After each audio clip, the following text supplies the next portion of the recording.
It is Tuesday, November 16th, which means it is time for our NFL Beat the Line show starring my guy Rob Bebenek in the house. I'm coming off my third straight winning week, and I'm creeping back to the black, baby, to the black. 64-59, down 1.75 units on the season, coming off a 5-1 week, where if I had have opened up a little bit, my leans were cashing as well. I feel like we're seeing things clearly, and I'm ready to keep eating. Birdie coming off a 10-2 week. We have the public losing, and we are winning. And I want to win more. Bebsie, happy Tuesday to you. How are you, my friend? Oh, Jimmy, I'm doing all right. I love and hate the San Francisco 49ers. I mean, as a fan, goddamn, what a performance. As a capper, it was a huge kick in the nuts. Hi, Ella. Sorry, keep going, Bebsie. Double duty for me here. Have some sick children in the house. My house smells like sickness and baby shits. And that's ideal. Yes, it's ideal. Go back to the Niners, my friend. I don't know what else is there to say. You know, I've had faith in them. I've been faithful to the Bay. And I finally bet against them because I finally was just like, yep, this team is shit. And look what happened. Also, I do want to make mention, I talked to you privately about my Kendrick Bourne bet and how I knew he was due, and I wanted to go back to that bet this week. And then I was like, you're being silly. You're chasing shit because your record is bad. And then, of course, he gets a beautiful touchdown. That's the kind of year I'm having, Jimmy. I'm off by a week on everything, and it's tearing me apart inside. But we're gonna do this. We're gonna get back on track. I'm gonna get back on track. You're back on track already. I'm gonna flip this. I believe in you, and I think the Kendrick Bourne thing is a very interesting note. When you are on a player whom you believe in, and you're going to be getting at a minimum plus 300, I do agree that it makes sense to bet it every week. You can't just bet it once. It's way too risky. You have to bet it. I shit the bed horribly on that one. But I even sat there staring at it, and I was like, I should do this. And then that's the thing. I'm second guessing myself.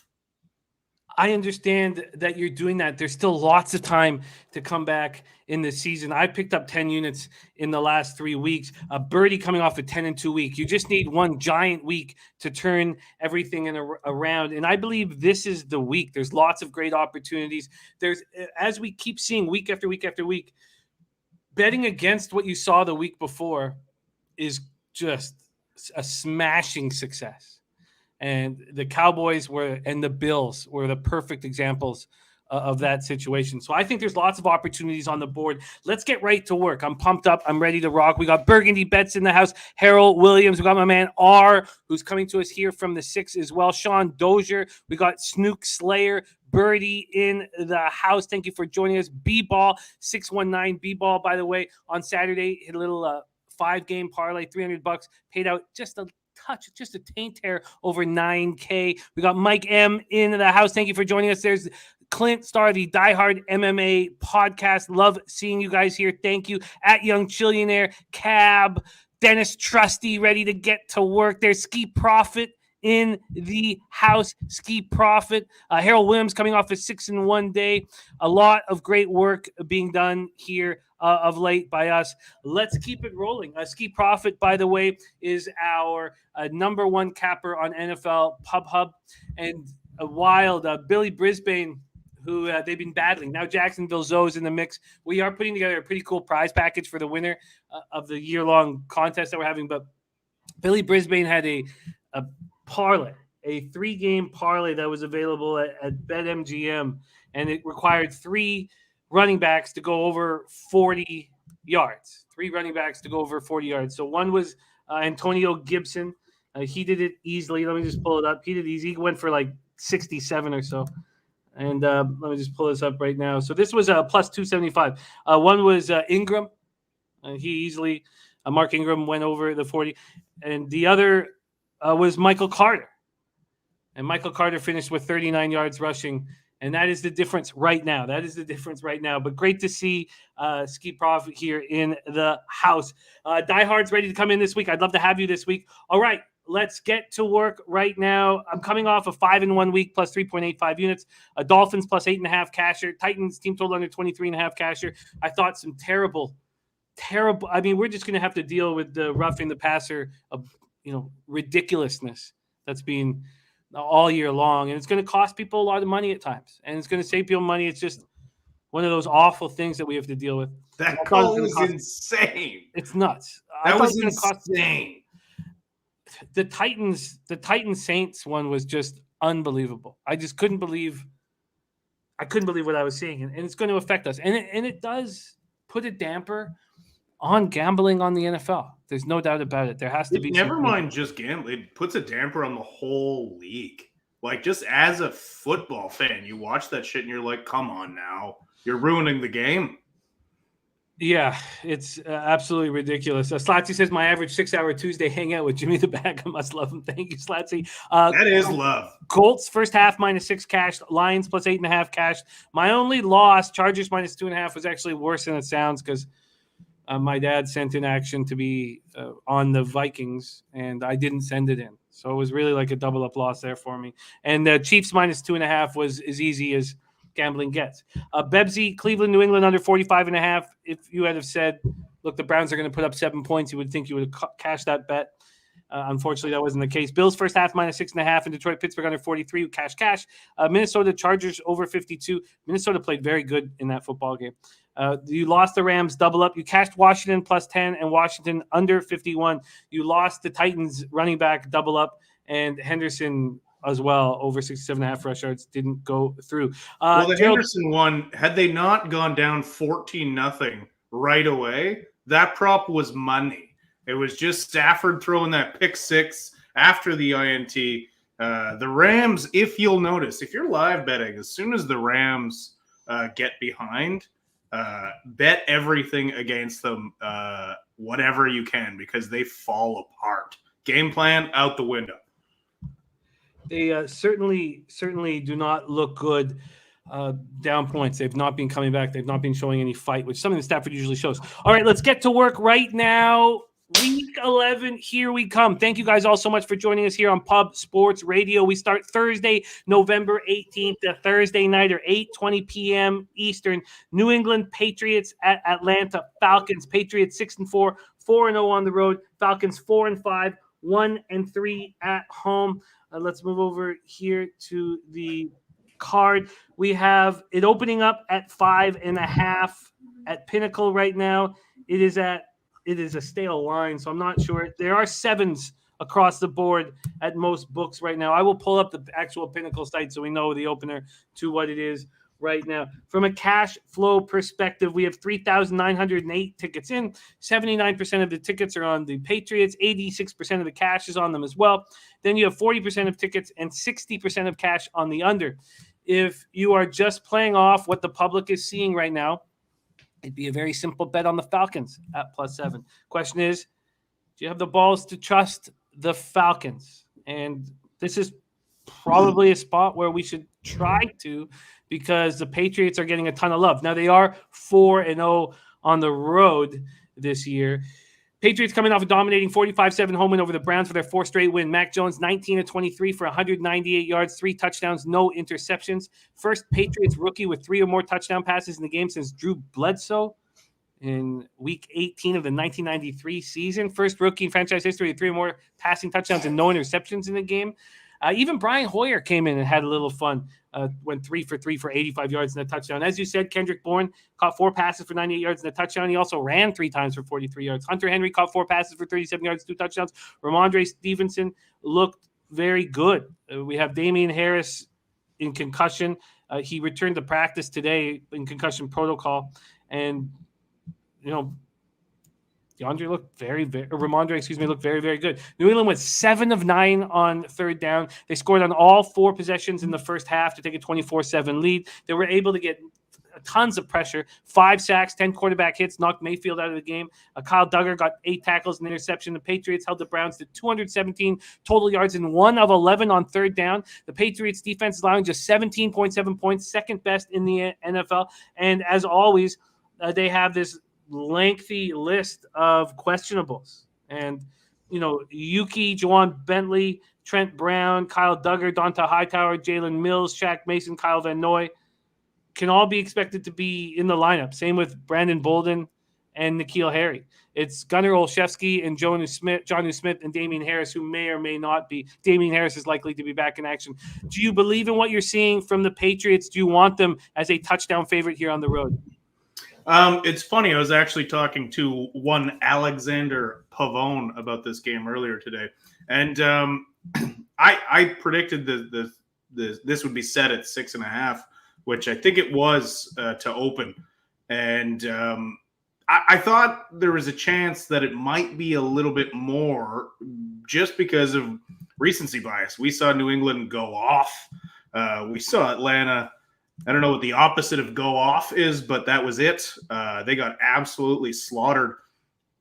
I don't think it's going to get any easier for Atlanta. Short week facing Bill Belichick in the cold in New England.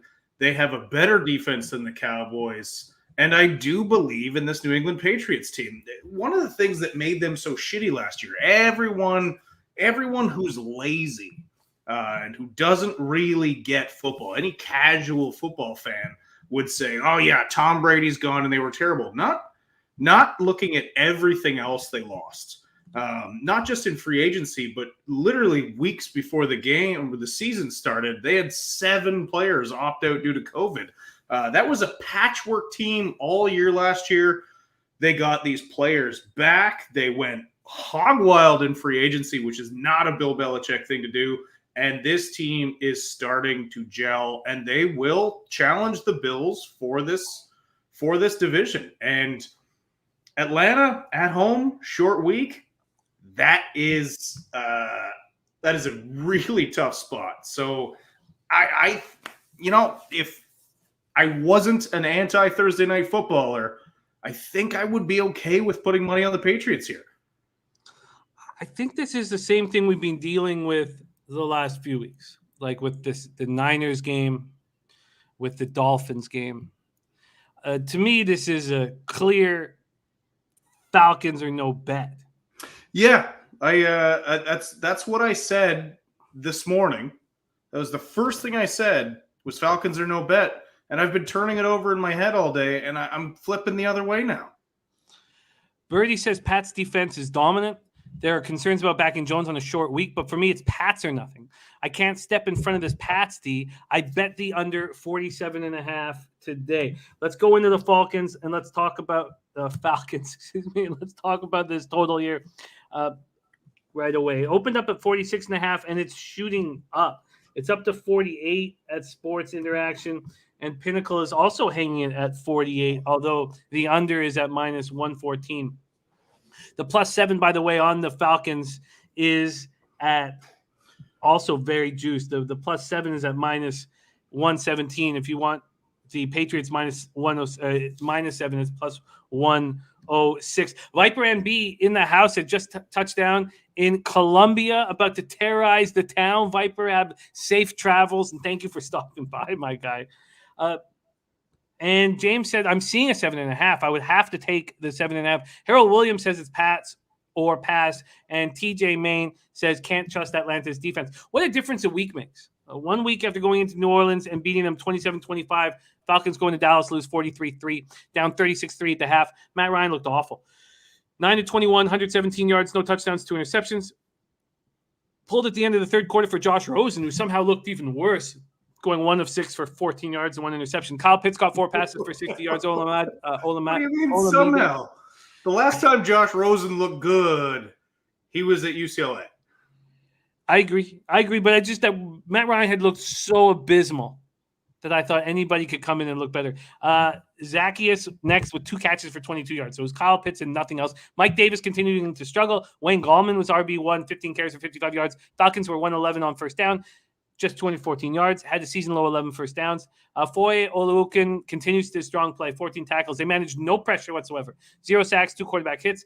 They have allowed 29.2 points per game. That's 31st in the NFL. Linebacker Darren Bates hurt his ankle against the Cowboys, listed as questionable. Tight end Hayden Hurst and running back wide receiver Cordell Patterson are dealing with ankle injuries. They're listed as questionable. Defensive end Jonathan Bullard, tight end Lee Smith, and cornerback Kendall Sheffield were inactive last week and are listed as questionable. So, Birdie asking about Patterson's status right now. We'll have to see tomorrow at this point. And Neil Peace of the Atlanta offensive line could not protect Matt Ryan. And Dennis Garcia said, short weeks good for capable offenses. Both have those. Future Rookie of the Year, Big Mac will get his. Ryan can't play worse. Agreed, Dennis. So what is the bet? Dennis Trusty says Saints are the same, though. Falcons wins are against the Giants, Jets, Dolphins, and the beat-up Saints squad. Only bet the plus as I like Falcons team total under. Well, just from everything we've been seeing in the NFL, there's no way, and maybe this is a mistake, but there's no way I can back a team that's a touchdown favorite here, and the public is going to be all over them. I just can't do it. We just see the public taking a bath. Right now, 79% of tickets, 86% of cash on the Patriots. I feel uncomfortable about this total. What do you think of this total? Do you agree with Birdie on the under 47.5? I think that is the smartest look in this. Again, short week. Teams, I know I'm directly contradicting something that, was it Dennis just said? Somebody just said this. Yeah, capable offense is fine. Short week, they never really seem to fire, though. It's Dennis. I agree with everything he's saying there, except for them coming out and putting up points this week. You might want to trust the better offense to win, which I would say right now is New England. But I agree with Birdie's look here. If I had to place a bet on this game, I would probably bet the under here. And a lot of that has to do with how good this New England defense is right now. Well, no move for me at this point. Burgundy Bet says prime time home dogs are killing it this year. They have been of late. Connor Mackenhouse saying pass.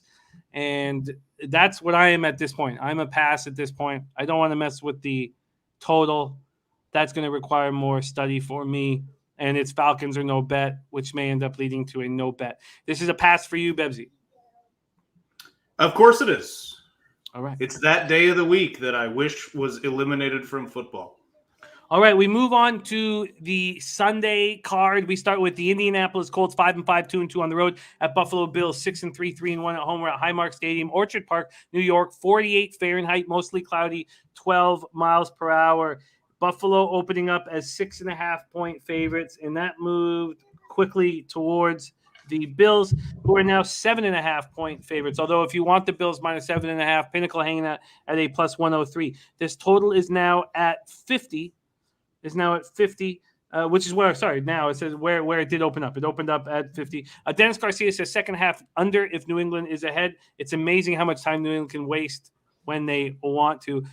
Dennis Garcia also saying 47 a key number if betting a total be on the right side of it. Okay, thank you for that, Dennis. Okay, so Colts come in off an underwhelming 23-17 win at home versus Jacksonville. I did cash the first half, so after that I didn't care less as to what was going to go down. Carson Wentz, 22-34 for 180 yards, no touchdowns, no interceptions. He didn't look very good.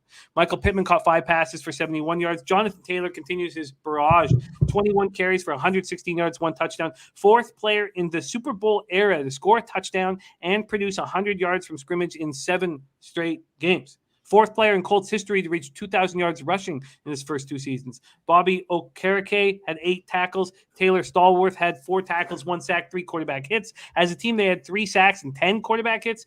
Xavier Rhodes was inactive with a calf injury. He's listed as questionable this week. And the important note on this game is exactly what Birdie's saying. Wentz is expecting a baby this week. Says caution on the Colts. So Wentz's wife going to give birth this week. He says he won't miss the game. But you want to know how that goes. And because of that, it keeps me from wanting to do anything at this point. The Bills bounced back from an ugly 9-6 loss at Jacksonville by laying a beating on the Jets in New York, 45-17. Josh Allen, 21-28 for 366 yards, 2 touchdowns, 1 interception. Stephon Diggs caught 8 passes for 162 yards, 1 touchdown. Gabriel Davis, 3 for 105 yards. No one else did anything. No one else caught more than Emmanuel Sanders who had 2 catches for 27 yards. Devin Singletary had 7 carries for 43 yards and a touchdown, leading the runners. Jordan Poyer was all over the field. 10 tackles, 2 passes defended, 1 interception, 1 quarterback hit. Levi Wallace, Taron Johnson, Tre'Davious White all had interceptions. Defensive tackle star Lodolele was placed on the reserve COVID list a few hours before kickoff, and Tremaine Edwards inactive and listed as questionable this week. But this Bills team is a healthy squad. Dennis Garcia says Buffalo has played Miami, Jacksonville, New York Jets this past month, and honestly haven't looked great in any, says our Dennis Garcia. And from a cash flow perspective, this is 47% of the tickets on Buffalo and 73% of the cash. So the sharp bets, sharp cappers getting in before it hit that 7, getting in at the 6.5. And this total, 45% of tickets on the under, 98% of cash on the under. We send it over to you, Bebsie. Here we go. First game on Sunday for us, Colts Bills. I think this is going to be a great game. The Wentz baby stuff, I don't know. Like, he's a pro athlete. He's going to show up and play. I don't know. I don't know if he's going to be that distracted. His baby's probably going to be fine. And I get why you would want to, lay off it until you know what's up there. But I just think 7.5 is, a Colts team that's surging. I did mention it would be a tighter game than you'd expect last week against the Jags. They play them tough divisionally. The Jags are looking less incompetent lately. But Indy is surging a bit. And Buffalo, like Dennis said, is, they finally controlled the Jets. But after 2 ugly games, I still believe in this Bills team. Gerald Jones saying Bills no running game. He's absolutely right. That, I think, is the biggest drawback against this team. And controlling the clock against other good teams will be tough. So if you got in on the 7 or lower, I think it opened at 6.5. Am I wrong there? It did, yes. Am I struggling to understand human emotions? That's always been a problem for me. That's not good. But to make a point, though, of what you were saying is I don't think he's going to be distracted. I just think there's a possibility for something to go wrong. That's all. There's a possibility that something could go wrong. It's a very small possibility. That's the only thing I'm worried about. If something goes wrong, then he won't, he'll probably, be at his wife's side. Yeah, I mean, and that's what I eventually puked out while I was sputtering there. If there was, and I didn't want to say that because you don't want to be, I don't want to say that. Nothing's going to go wrong. It's going to be fine. He's going to have a happy, healthy baby. But yes, I understand if that were the case, you would not be very comfortable with that. And just to, I gotta say, Dennis Trusty says less incompetent means Urban Meyer is doing a good coaching job. Bebsie, I'm not prepared to say that. Yeah, we're gonna, no comment. Oh, I can't get my mouth around that thing. Oh, that was not me. You see, my hands are right here. But yes, we do have Trusty now, a big part of the show. Bebsie, Bebsie, talk to us about this total here. It's sitting at 50 with, as it seems right now, 98% of the cash on the under. Now it's just Tuesday. 98% of the cash on the under. Yeah. I would, and maybe this is just more reason to jump on the under, but this doesn't feel like an under game to me. This feels like an over game, and it really comes down to if Indy can push the ball against the Bills. Now, if Indy turns this into if they ride Taylor and turn this into a running, control the clock game, then I can see the under. But I don't know if the Bills are going to let that happen. Do you agree with Dennis Garcia's take? Well, we have to agree on the Bills not looking very good after that 9-6 loss in Jacksonville. But did they right the ship this past week against the Jets. Or the Jets are so pitiful defensively right now. The more I talk about this game, the more I feel like this might just be a Colts or nothing spot. I mean, how are you? Is there a move you want to make at this point? I know you were on the Bills first half last week. I wish you had doubled up on it. I wish I had jumped in on that with you. Do you have interest in the Bills here? I don't have interest in the Bills, especially at 7.5. The first half, I think, is 3.5 or 4. I also don't love that, particularly because, look, they lost to the Jags. They lost to Miami. I do think it's Colts or pass in this one. And it's not because I don't believe in the Bills. I still think the Bills are going to represent the AFC in the Super Bowl this year. I really just think top to bottom, they're the most complete team in the AFC. I think this Jets game was a get-right spot for them. Sometimes you need to beat up on a bad team to feel good about yourself again. I think the Bills will win this game. I struggle to think they'll cover. But yeah, for me, if you have to bet, it's Indy or pass. Austin Johnson says, feels like Colts performed better in the first half. If anything, I would take the Bills. If anything, I would take the Bills second half to come back, but I think Colts can sneak this. I agree with the Colts or pass idea, and this game isn't screaming at me, while other games I find very, very, very interesting. Dave in Cal 48, though, says, don't overthink it. Bills first half and full game. Let's move on. 1 p.m. Eastern, Baltimore Ravens 6-3, 2-2 on the road at Chicago Bears, 3-6, 2-2 at home at Soldier Field in Chicago, Illinois. 48 Fahrenheit, mostly cloudy, 9 miles per hour. Another really nice weekend of weather. Weather has not come in to affect us at this point in the year. Baltimore, Chicago, I can't wait to talk about this game. Baltimore opening up at -6. Right now, you can get Baltimore at the same -6, a -106. The total is at 46 right now, heavily juiced to the under, and it opened at 45. So it has gone up a point in Baltimore, Chicago. When we go over to the cash flow in this game, we have 1,790 tickets in. 59% of the tickets on Baltimore, 62% of the cash. Then 45% of tickets on the over and 87% of cash on the over. So that's why it's gone up a point.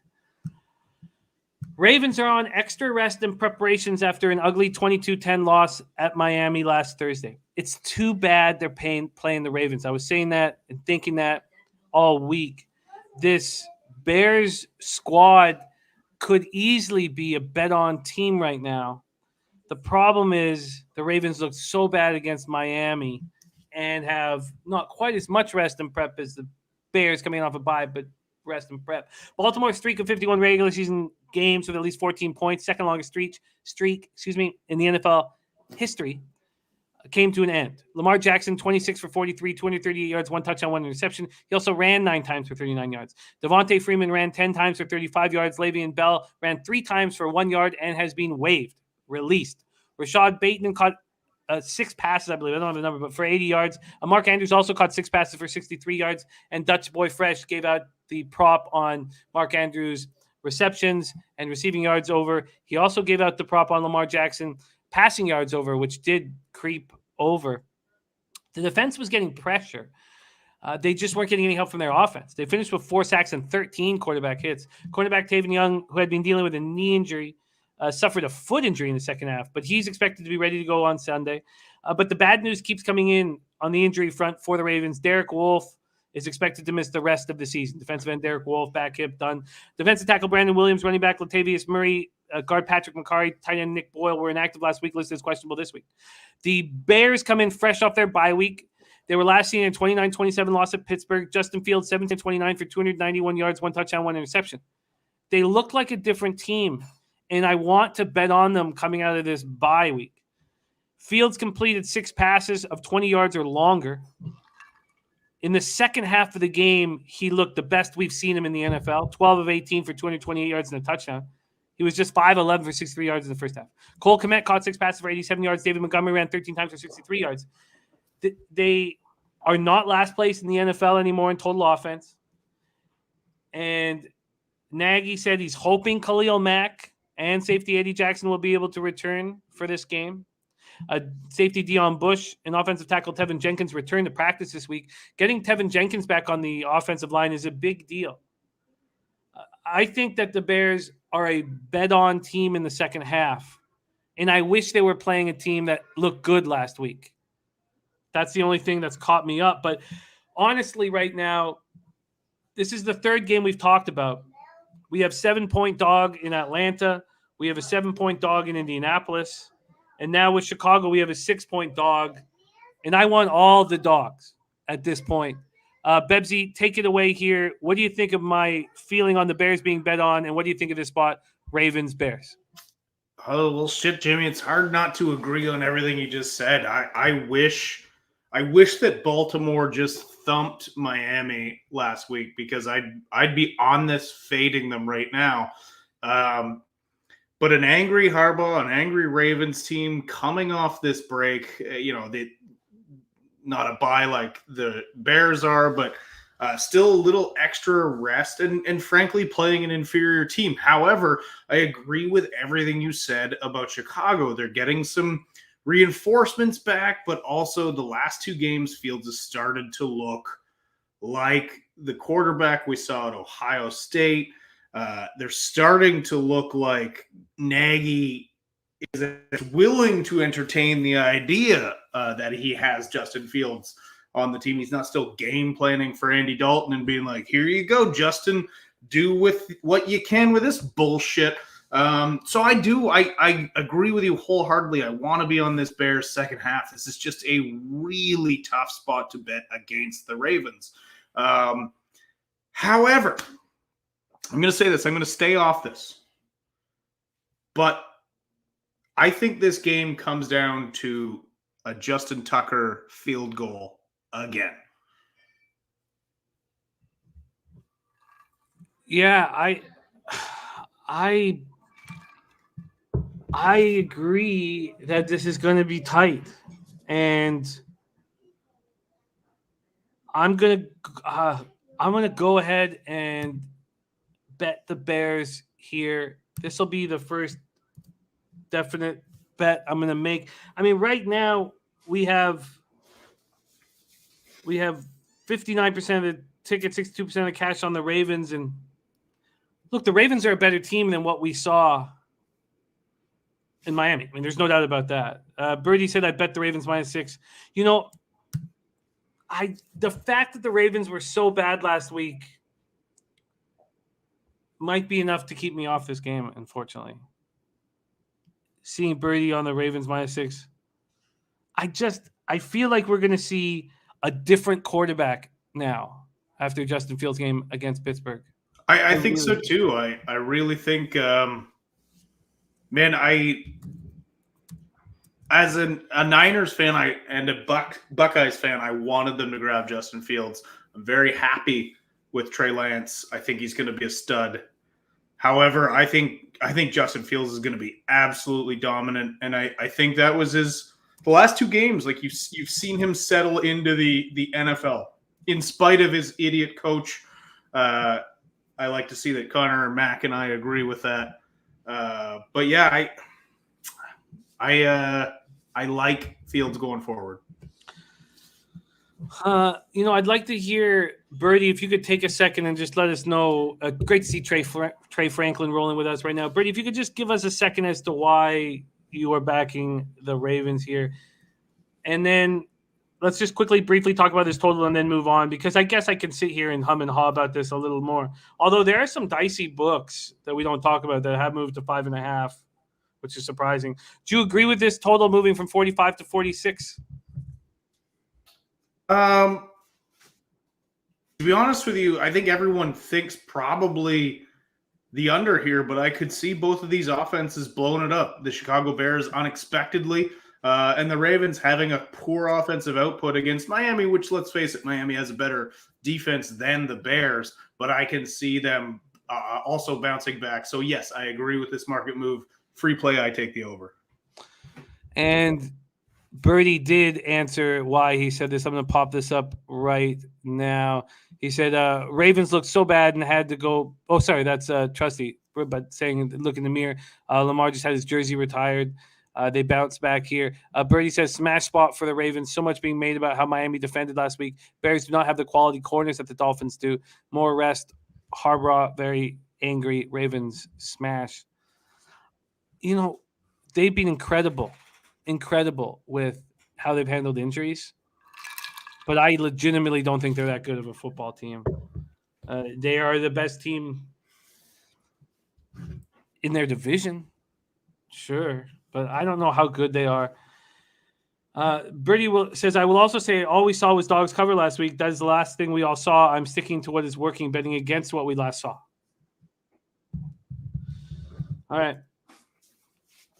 It feels that way, Slatsy. Come on. It's his team. Okay. We're going to move on here. I guess I'm going to take more time with this Bears spot. But I can only see them getting healthier. Dennis Garcia says Chicago off a bye. A few weeks ago, Baltimore got rooted by Cincinnati. 2 weeks later, Harbaugh off a bye, off a loss, going to kill Minnie. That never materialized. Miami got blown out. Perhaps Baltimore is overrated. That's what I'm saying. I just don't think they're that good. I do not think they're that good. David Cal says Ravens win, Bears cover. I want the Bears, but I just hate that the Ravens are coming off such an ugly game. All right, let's move on. Next up for us, 1 p.m. Eastern, Detroit Lions 0-8-1, 0-4-1 on the road at Cleveland Browns 5-5, 3-2 at home. We're at First Energy Stadium in Cleveland, Ohio, 48 Fahrenheit, cloudy, 11 miles per hour. The Lions are coming off their first non-loss of the season in a 16-16 tie with the Steelers. The tie was met with different reactions from each fan base. There is Bebsie and I's buddy Ryan Denny celebrating the Lions tie in a parking lot somewhere in Kingston, where Birdie is from. Oh, God, that's beautiful. There he is. There he is, somewhere in a parking lot in Kingston. The sheer joy on Ryan Denny's face. Can you put it up one more time for God, us? I love that man. Or say one more time. Oh, man. I fucking love that shit. There's our guy, Ryan Denny, great stand-up comedian in Kingston. Okay. So, Jared Goff was 14-25 for 114 yards while playing with a strained oblique. He says he'll be fine moving forward. It was DeAndre Swift. Good God, was he great. 33 carries for 130 yards. As a team, they ran 39 times for 229 yards. Amon-Ra St. Brown caught 4 passes for 61 yards. Their defense was able to hold down Mason Rudolph's Rudolph-led offense without registering a sack or a quarterback hit. Not one sack or a quarterback hit. Mason Rudolph could do nothing. Okwara did pick him off. They lost running back Jamar Jefferson to an ankle injury he suffered at the end of the 28-yard touchdown run. He's week to week, not expected to suit up this weekend. Safety Tracy Walker was placed in concussion protocol. Tackle Matt Nelson left in the third quarter with an ankle injury. He's listed as questionable. Running back Jamal Williams, linebacker Austin Bryant were inactive last week, listed as questionable this week. Let's go into the market here for Detroit. Cleveland opening up as 10-point favorites with the total at 44.5. And right now we have, where is it here? We have, what the hell is it? Looks like it actually is off the board. Huh. Interesting. Pinnacle has it off the board, I guess, with the Mayfield issues. Let's see if Bet365 has this up. And they do. They have the Lions as 10-point dogs and the total at 44.5. When we go over to the cash flow in this spot, we see 1,841 tickets in. So there's going to be 60,000 tickets bet on this. Very low right now. 33% of the tickets on the Browns, 39% of the cash. Then we have 56% tickets on the over. We're not sure what the cash is at this point. Browns coming in off an embarrassing 45-7 loss in New England. They've now lost 4 of 6. Playing without star running back Nick Chubb. Missed the game after a positive COVID test. Browns were held to 217 total yards, 1 of 11 on third down. Baker Mayfield under constant pressure, 11-21 for 73 yards, 1 touchdown, 1 interception. Then he gets knocked out of the game. X-rays came back, showed no structural damage. He expects to play this week. Case Keenum came in, was no better, 8 of 12 for 81 yards, no touchdowns, no interceptions. The offensive line looked awful, just absolutely awful. And they're not going to win, and he's going to keep getting hurt if they keep playing like that. Mayfield sacked 5, or the Browns quarterbacks were sacked 5 times and got hit 10 times. D'Ernest Johnson, the only player who could be trusted offensively, ran 19 times for 99 yards, caught 7 passes for 58 yards. No one else caught for more than the 26 yards Jarvis Landry accounted for. The defense couldn't put pressure on Mac Jones, who could get anything he wanted. Browns ended up with 2 sacks, 2 quarterback hits. Troy Hill was wheeled off the field on a stretcher with a neck injury. It's just a neck strain, thankfully, and he's listed as day-to-day. Wide receiver Anthony Schwartz and cornerback A.J. Green both left with concussions. They're in protocol. Cornerback Greedy Williams and Tack McKinley were both inactive, and our list is questionable to go this week. Is this similar to when the Bills lost to the Jags and this team will bounce back? Because I don't see it as similar. And, I don't – again, look – I hate that the Bears and the Lions are playing teams that looked so awful last week. And maybe because we're always seeing bet against what the public saw last week, maybe I should just stay off this game. But I'm telling you, I want the Lions, but because of the situation, maybe I can't bet it. And there's Jacksonville Zoe, who's now the number 2 ranked capper in our NFL Pub Hub show after another 3-in-1 week. Bebsie, take it away. Very interesting game. Lions against the Browns. I mean, bottom line here, I think 10 points is just too many points for the Browns. I agree. I think it was Dennis said that, I don't see them as too big of a difference from the Steelers. And it's true, they're really not. This Cleveland team, the first few weeks of the year, I was so high on them, but the wheels have come off to a combination of injuries, doubting of their quarterback, the OBJ controversy stuff, which was, I don't know, it was to be expected. And I think it was brushed away quickly enough, but this Cleveland team just feels like the wheels are very slowly coming off. And I just think it's too many points to give them, even against the 0-8-1 Ryan Denny-backed Detroit Lions. I want to take the Lions, but I feel the same way you do in that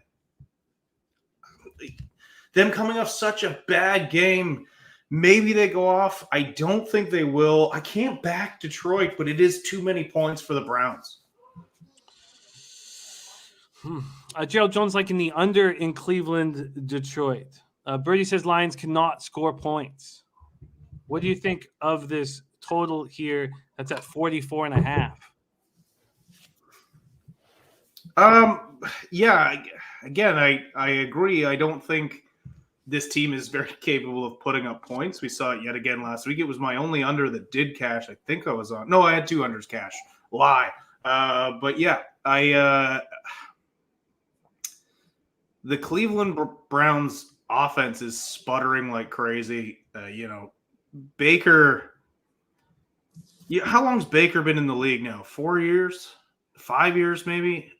And I still don't know what to think of Baker. I think I know what to think of Baker, in that he is great when everything is perfect around him, and he is terrible with one thing going wrong. And right now there's a few things going wrong. So I don't see a high-scoring affair, and I might jump on this under, actually.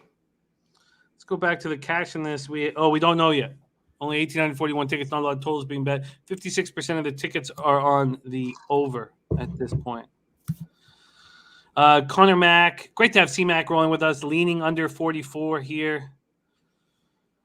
And Gerald Jones, Baker, 54 starts in the NFL, 27 wins, 27 losses. Gerald Jones, 3 overs, 6 unders. And Gerald Jones liking the under. Snook Slayer says Lions might stink, but they haven't officially quit. Hell of an effort versus Pittsburgh. I'll take the points. That's a good point. It was a hell of an effort. It's true. They still have not quit, even in spite of heartbreaking losses. This team still shows up and listen, those DBs, which are now like the 3rd, 4th, 5th string DBs, they're still coming out and laying hits. Like, they're flying around that field. Like, they popped Najee Harris a bunch of times. I was impressed by the effort in that game. So, look, Lions are nothing. And I think I'm going to move on the under here because I think this only moves in my favor. And we only have 44.5 at -110. I'll bring up FanDuel. But, I agree this is likely the spot. And back to the injuries, I mean, obviously it wasn't available for me to know, but is Chubb coming back? You have to expect him to, but we don't know yet. No update. No update. If DeAndre Swift's rush total is reasonable, I might jump on that as well. Especially given the fact that he'll probably get a few more carries this week with the injuries and all. I guess what we've learned so far this year is you can't bet against a team that's good that has a terrible performance the week before. And it's not black and white 100%, but clearly that's being a mistake. So I don't know why I would put myself in that situation here. And I probably won't, even though I find the Bears extremely appealing. Extremely appealing. Brady said, just remember, Pittsburgh have the worst O-line in the league. Lions look good for that Pitt O-line. Browns may have the best O-line. There should be tons of running in this game. And Dennis Garcia says, go check those Detroit close games. A lot of flat spots from their opponents. And Burgundy Bet says, Browns have the highest yards per carry in the NFL. Lions give the highest yards per pass. Terrible recipe. I'll lay the points. And, interesting. I guess I'm going to need more time. At this point because I just feel like it's a mistake to bet against the Browns and the Ravens after how bad they looked last week. So nothing for me yet official, but we do have Bebsie on the under 44.5. Let's move on. Next up for us, Houston Texans at Tennessee Titans. We're at Nissan Stadium in Nashville, Tennessee. 60 Fahrenheit, cloudy, 9 miles per hour. Houston opening up as 10-point dogs. That's moved to 10.5. And right now, Houston is 10.5-point dogs, and that 10.5 is at -111.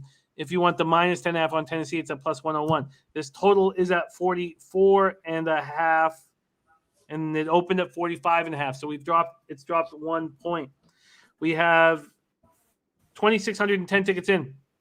69% of the tickets and 88% of the cash is on Tennessee. Then we have 58% of tickets on the over. We don't have the cash flow yet. And as I said, 60 Fahrenheit, cloudy, 9 miles per hour. I believe I said that. Texans coming off their bye week with extra rest and prep. They were last seen in a sloppy 17-9 loss at Miami. The coaching staff was hard at work while the players were off for the week. Houston's now lost 8 straight, 12th team in NFL history to start 1-0 and lose their next 8 games. Tyrod Taylor returned and did not look good. 24 of 43, 240 yards, 0 touchdowns, 3 interceptions. When they asked coach if they want to look at the future and go with Davis Mills, he said no. We're still trying to be competitive and win games. Houston's 17 turnovers are tied for 5th most in the league. Brandon Cooks led the way with 6 catches for 56 yards. They got little out of their running game. They ran 18 times for 73 yards. Phillip Lindsay led with 8 carries for 28 yards. They were able to dial up pressure. The defense has never been the problem with this squad. 4 sacks, 9 quarterback hits. They are last in total offense, 31st in yards rushing, and 29th in yards passing. They score 14.2 points a game. The defense is 30th in yards allowed, 31st in yards rushing, and 29th, allowing 28.7 points. Now, they're 31st in yards rushing because they're down by so much. The teams are just running the ball at them. Now, you should be able to stop them if that situation arises. Pack the box. They're not able to do that. So maybe their defense has hurt them too. Tennessee comes in off their 6th straight win, 23-21 home win over the Saints. This is a sign of a good team in any sport. When you win a game and you don't look good doing it and you have players in key positions out, they became the 2nd NFL team to win 5 games in a row over playoff teams from the season before. They're actually 7-0 against 2020 playoff teams this season. They were outgained 373-264, still came through with the win. Tannehill was 19-27 for 213 yards, 1 touchdown, no interceptions, and he was dealing with a stomach bug. He said he felt sick in the morning. He felt sick all day. With Julio Jones out on injured reserve, the Saints were all over A.J. Brown. He had 1 catch for 16 yards, but Marcus Johnson led receivers with 5 catches for 100 yards. Julio Jones will not be back this week. Derrick Henry out after successful foot surgery. He's not They're saying that there's a chance he comes back, but people on the inside are saying he's not coming back this year. Titans got nothing out of their ground game. 29 carries for 66 yards. Donta Foreman had 11 carries for 30 yards. He did have 2 receptions for 48 yards. This defense continued to bend and not break. 4 sacks, 5 quarterback hits. Jeffrey Simmons has 5 sacks over his last 2 games. Harold Landry has 10 sacks now on the season after getting a sack on Sunday. Bud Dupree went to the locker room early with an abdominal issue, declared out. He's listed as questionable this week. Their defensive tackle Tart, linebacker David Long Jr., cornerback Greg Maben, and linebacker Rashawn Evans were all inactive last week. Listed as questionable this week. Do you have any trust in the Texans off the bye? This Titans is not a good team. This Titans is a very good team, but they're not, with their skilled position players out, are they going to be able to blow teams out, or are they just going to win comfortably and not cover 10 points? Take it away, Bebsie. I hate how much I agree with Birdie right now, because on Sunday he called me a city boy because I was wearing a toque. So I will be fighting Birdie live on pay-per-view later this year. However, I agree with what he's saying. This is a really tough spot for the Titans. They have come off back-to-back wins after Derrick Henry getting hurt, especially when people thought they were going to implode. They're playing great football, but now they're playing a garbage team coming off a bye with a little bit of pride here. And I think this is going to be a closer game than it needs to. Birdie, I think it's fun that you're putting money line on Houston. I do believe that Tennessee will win the game. They're going to win this game, but it's going to be way more of a struggle than it should be. Jimmy's cashed something. He's excited over there. But yeah, so I honestly think Birdie money line, I would love for you to hit it. I don't think it's completely out of the realm of possibility. But if you are going to bet this game, I would say Houston and the points, especially with, Tyrod rolling into town, playing a game, bit of pride here, and just a real letdown spot for the Tennessee Titans here. Slatsy wants Jose and myself on the undercard of that fight. Oh God, that would be beautiful. Dennis Garcia giving us a final score of 34-10. Interesting. Dennis Trusty screaming shot time like our razor sharp picks. Jose says he's too quick for my old bones. My old bones. I want to back the Texans here. I get it. I totally get why people would be backing the Texans here. But I could see this game being close the whole way and the Titans winning 24-10 and covering. And if I think that a 24-10 game is in the offing, doesn't the under have to come into play here? Yeah, I mean, both offenses, one offense stinks and the other's got to be sputtering a little bit. God, their run game is putrid without Derrick Henry back there. Take note, Mike Vrabel, stop running Henry into the ground. He cannot run forever. Hoops 590 says, I'm not putting my money on Texans until 2023, and that's kind of how I feel in this spot. But I want to back them too. Just because, again, I agree with Birdie wholeheartedly here. I think this is a very difficult potential letdown spot for the Tennessee Titans. That doesn't mean I'm not going to smash Birdie's face in when we meet. Are we doing Octagon? Let's do Octagon. When we meet in the Octagon, I'm going to destroy him, but I agree with him here. I agree with Trusty. A nice casher for me, tailing our man Maxwell Smart here. Double up. Last I looked, Loyola Chicago was only up 9, and we had them first half of minus 18.5. We had the first half over as well. So cash. To you, Maxwell Smart, thank you for your guidance, your leadership, and your winners.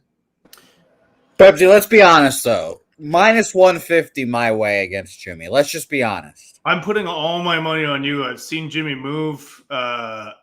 You give him one shot in the kidney, and that shit is over.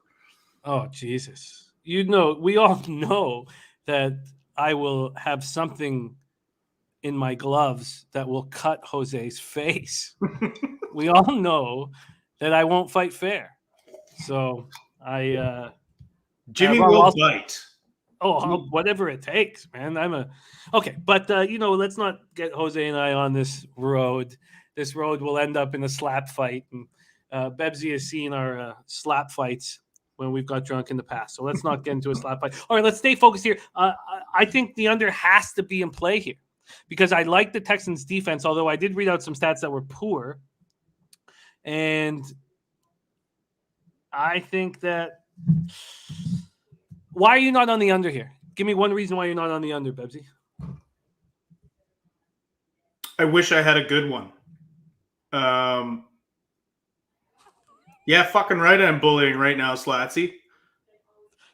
She says my forearms the size of Jose's legs. That was one of my first jokes I ever wrote there. The forearm just from jerking off so much. It doesn't even look strong anymore. That's what happens when you get older. You just not what it used to be, Jimmy. You lose the fight. Okay, let's stay focused here. So why wouldn't I move here on the under? And Dennis Garcia says by the time Jimmy gets DQ'd, he would already got paid out. That's the best part. Doesn't that just drive you crazy with horse racing and UFC? But I'm going to move. I want the under. I don't trust the Texans, but I trust them to keep this game somewhat low scoring. And the Titans offense is not going to put up tons of points. And the fact that I almost lost, that there was an interception in the end zone that should have been a touchback, and the Titans get the late touchdown to almost screw my team total under. And that was in the first half. So I'm going to take the under in this game. This is going to be my first spot on the board. Under 44.5 in Texans Titans. And I guess that will keep me off the Texans. But right now, I would like to have the Texans and the Bears on my card. And if I truly believe in this Bear squad, why wouldn't I want them here? Why wouldn't I want? God. Is it Nagy is the issue? Do you trust Nagy off a bye? Is he so terrible? I don't trust Nagy. All right. I don't trust Nagy against a high school football team. Okay, let's keep rolling. I do have the under. And Gerald Jones says game time under 42. You know this under is going to go down in points. Okay. Let's move on. Next up for us, 1 p.m. Eastern, Green Bay Packers at Minnesota Vikings. Packers 8-2, 4-2 on the road. Vikings 4-5, 2-2 at home. One of the best 4-5 teams I think we've seen in a long time. Is that fair to say, Bebsie? I fully agree. We're at US Bank Stadium in Minneapolis, Minnesota. This opens up with that's the basketball. Let me move over here. Here we go. We open up with Green Bay as 2.5-point favorites, and this total at 49.5. That's the opener. Right now at Pinnacle, we have Green Bay still as 2.5-point favorites. It's a pick 'em either way, and this total at 49.5. It is juiced to the under. Packers coming off a 17-0 shutout win at home over the Seahawks. Packers have won 8 of 9. Rodgers returned from missing last week with COVID by going 23 of 37 for 292 yards, no touchdowns in the pick. Devontae Adams led receivers with 7 catches for 78 yards. A.J. Dillon became RB1 after Aaron Jones left with a knee injury in the second half. Dillon carried the ball 21 times for 66 yards and 2 touchdowns, also caught 2 passes for 62 yards. Before Aaron Jones left, he ran 7 times for 25 yards, caught 2 passes. Oh, sorry, I've got that for both A.J. Dillon and Aaron Jones, so I'll have to double-check that here. I believe it was definitely A.J. Dillon caught 2 passes for 62 yards, but Aaron Jones had a couple receptions that went for something. I'll have to go back. Jones suffered an MCL sprain, so he's missing 1 to 2 weeks. He will not be in the lineup on Sunday, so A.J. Dillon will be the starter. The defense had 3 sacks and 5 quarterback hits. Kevin King, back from injury, is a big help. Adrian Amos and Kevin King each had interceptions. Rashawn Gary hurt his elbow in the second half. He's a big piece to this team. So he's going to wear a brace for his hyperextended elbow in an attempt to play Sunday against the Vikings. That's tricky. Outside linebacker Whitney Merciless injured his biceps in the third quarter. He will miss the rest of the season. Wide receiver Equanimus St. Brown, defensive end Kingsley Kike, tight end Dominique Daphne, and offensive tackle David Bakhtiari, who we haven't seen yet this year, were inactive last week, listed as questionable this week. Vikings come off an impressive 27-20 win at the Chargers. Kirk Cousins, 25-37 for 294 yards, 2 touchdowns, 0 interceptions. He did lose a fumble. Justin Jefferson looked incredible. 9 catches for 143 yards. Adam Thielen caught 5 for 65. Dalvin Cook ran 24 times for 94 yards. They held on to the ball for 36 minutes. That's how you win a road game. Eric Kendricks was excellent. 8 tackles, 1 interception, 1 sack. They were able to get pressure on Herbert, 2 sacks, 6 quarterback hits. Their 5 losses this year being by combined 18 points. They had every reason to lose this game. They had 5 players on the COVID list, including safety Harrison Smith, who will be back this week, and center Garrett Bradbury. They were missing 4 other defensive starters because of injuries. They had this civil suit against Dalvin Cook, alleging that he assaulted his girlfriend at his home last year. The attorney said his client was assaulted by the woman and had the right to defend himself. Linebacker Anthony Barr was inactive last week. Listed as questionable this week. He's such a huge piece of the puzzle. They had every reason to lose that game, and they did not lose that game. And color me impressed. Bebsie, take it away. Packers, Vikings. Very simple here. I believe the public will come in on Green Bay. I believe I will get a 3 before game time. And I will be watching this closely. And as soon as I get a 3, I will be betting on the Minnesota Vikings. I think Green Bay is due for an L with Rodgers at the helm. I believe in this Minnesota Vikings team. As we set off the top of this little segment here, I think the Minnesota Vikings are the best 4-5 football team in the league right now. Maybe the 49ers. I don't know. Yeah, I'm just going to wait. I'm going to wait on this one. I want this to get to a 3. I believe it will get to a 3 because I think public money will come in on the Green Bay Packers, at which point I'm going to move on the Vikings. We have great stuff coming in from the chat. So I'd like to let's start with Clint, star of the Die Hard MMA podcast, a huge Vikings fan. And he's been giving us weekly Vikings PSAs, and they've been bang on. Like, so right. And here he says, Vikings show up when least expected and let everybody down when they should roll. The Packers are for real. We will compete and lose. Packers cover. Use Vikings only in teasers. And then let me add, we're going to add a bunch. I want to add a bunch, but let me add Dennis's here for the first one before I head back to you, Bebsie. Dennis Garcia says, I have no opinion here. Don't trust Minnesota off a win. Don't want to lay with Green Bay on the road. Pass. What do you think of those 2 comments?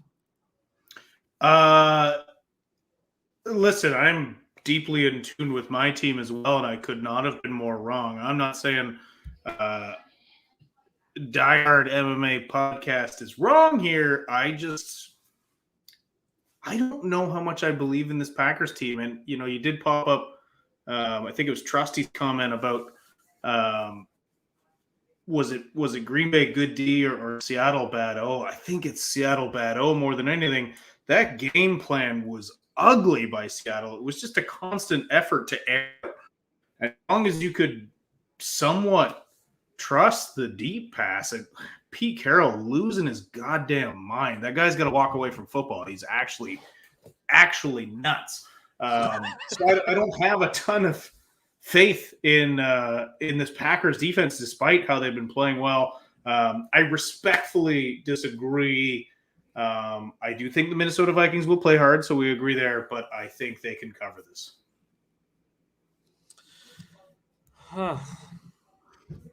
I think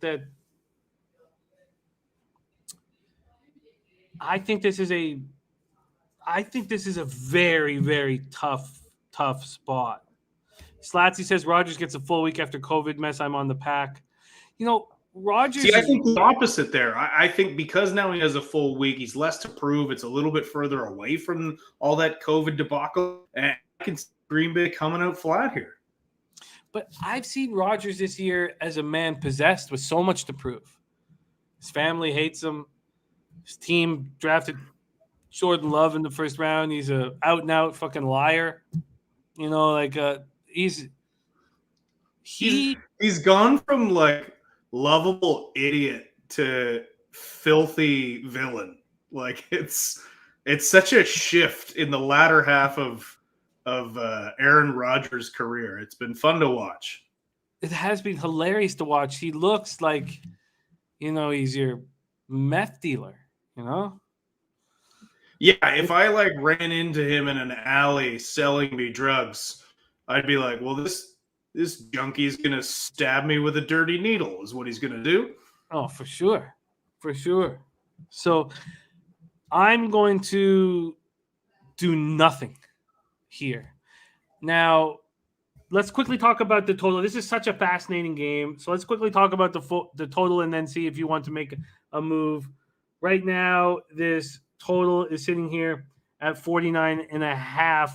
And look at this. Burgundy Bet says Packers last 3 points. Russell Wilson, 0 points. Patrick Mahomes, 13 points. Kyler Murray, 21 points. Packers won and covered all 3 games.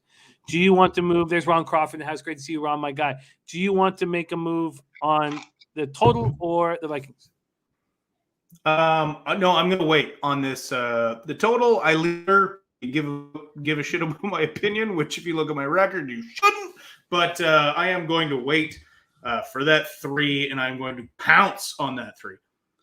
All right, we move on. No move for me at this point. 1 p.m. Eastern, Miami Dolphins and New York Jets. Dolphins 3-7, 1-4 on the road. Jets 2-7, 2-2 at home at MetLife Stadium. East Rutherford, New Jersey, 54 Fahrenheit, cloudy, 5 miles per hour.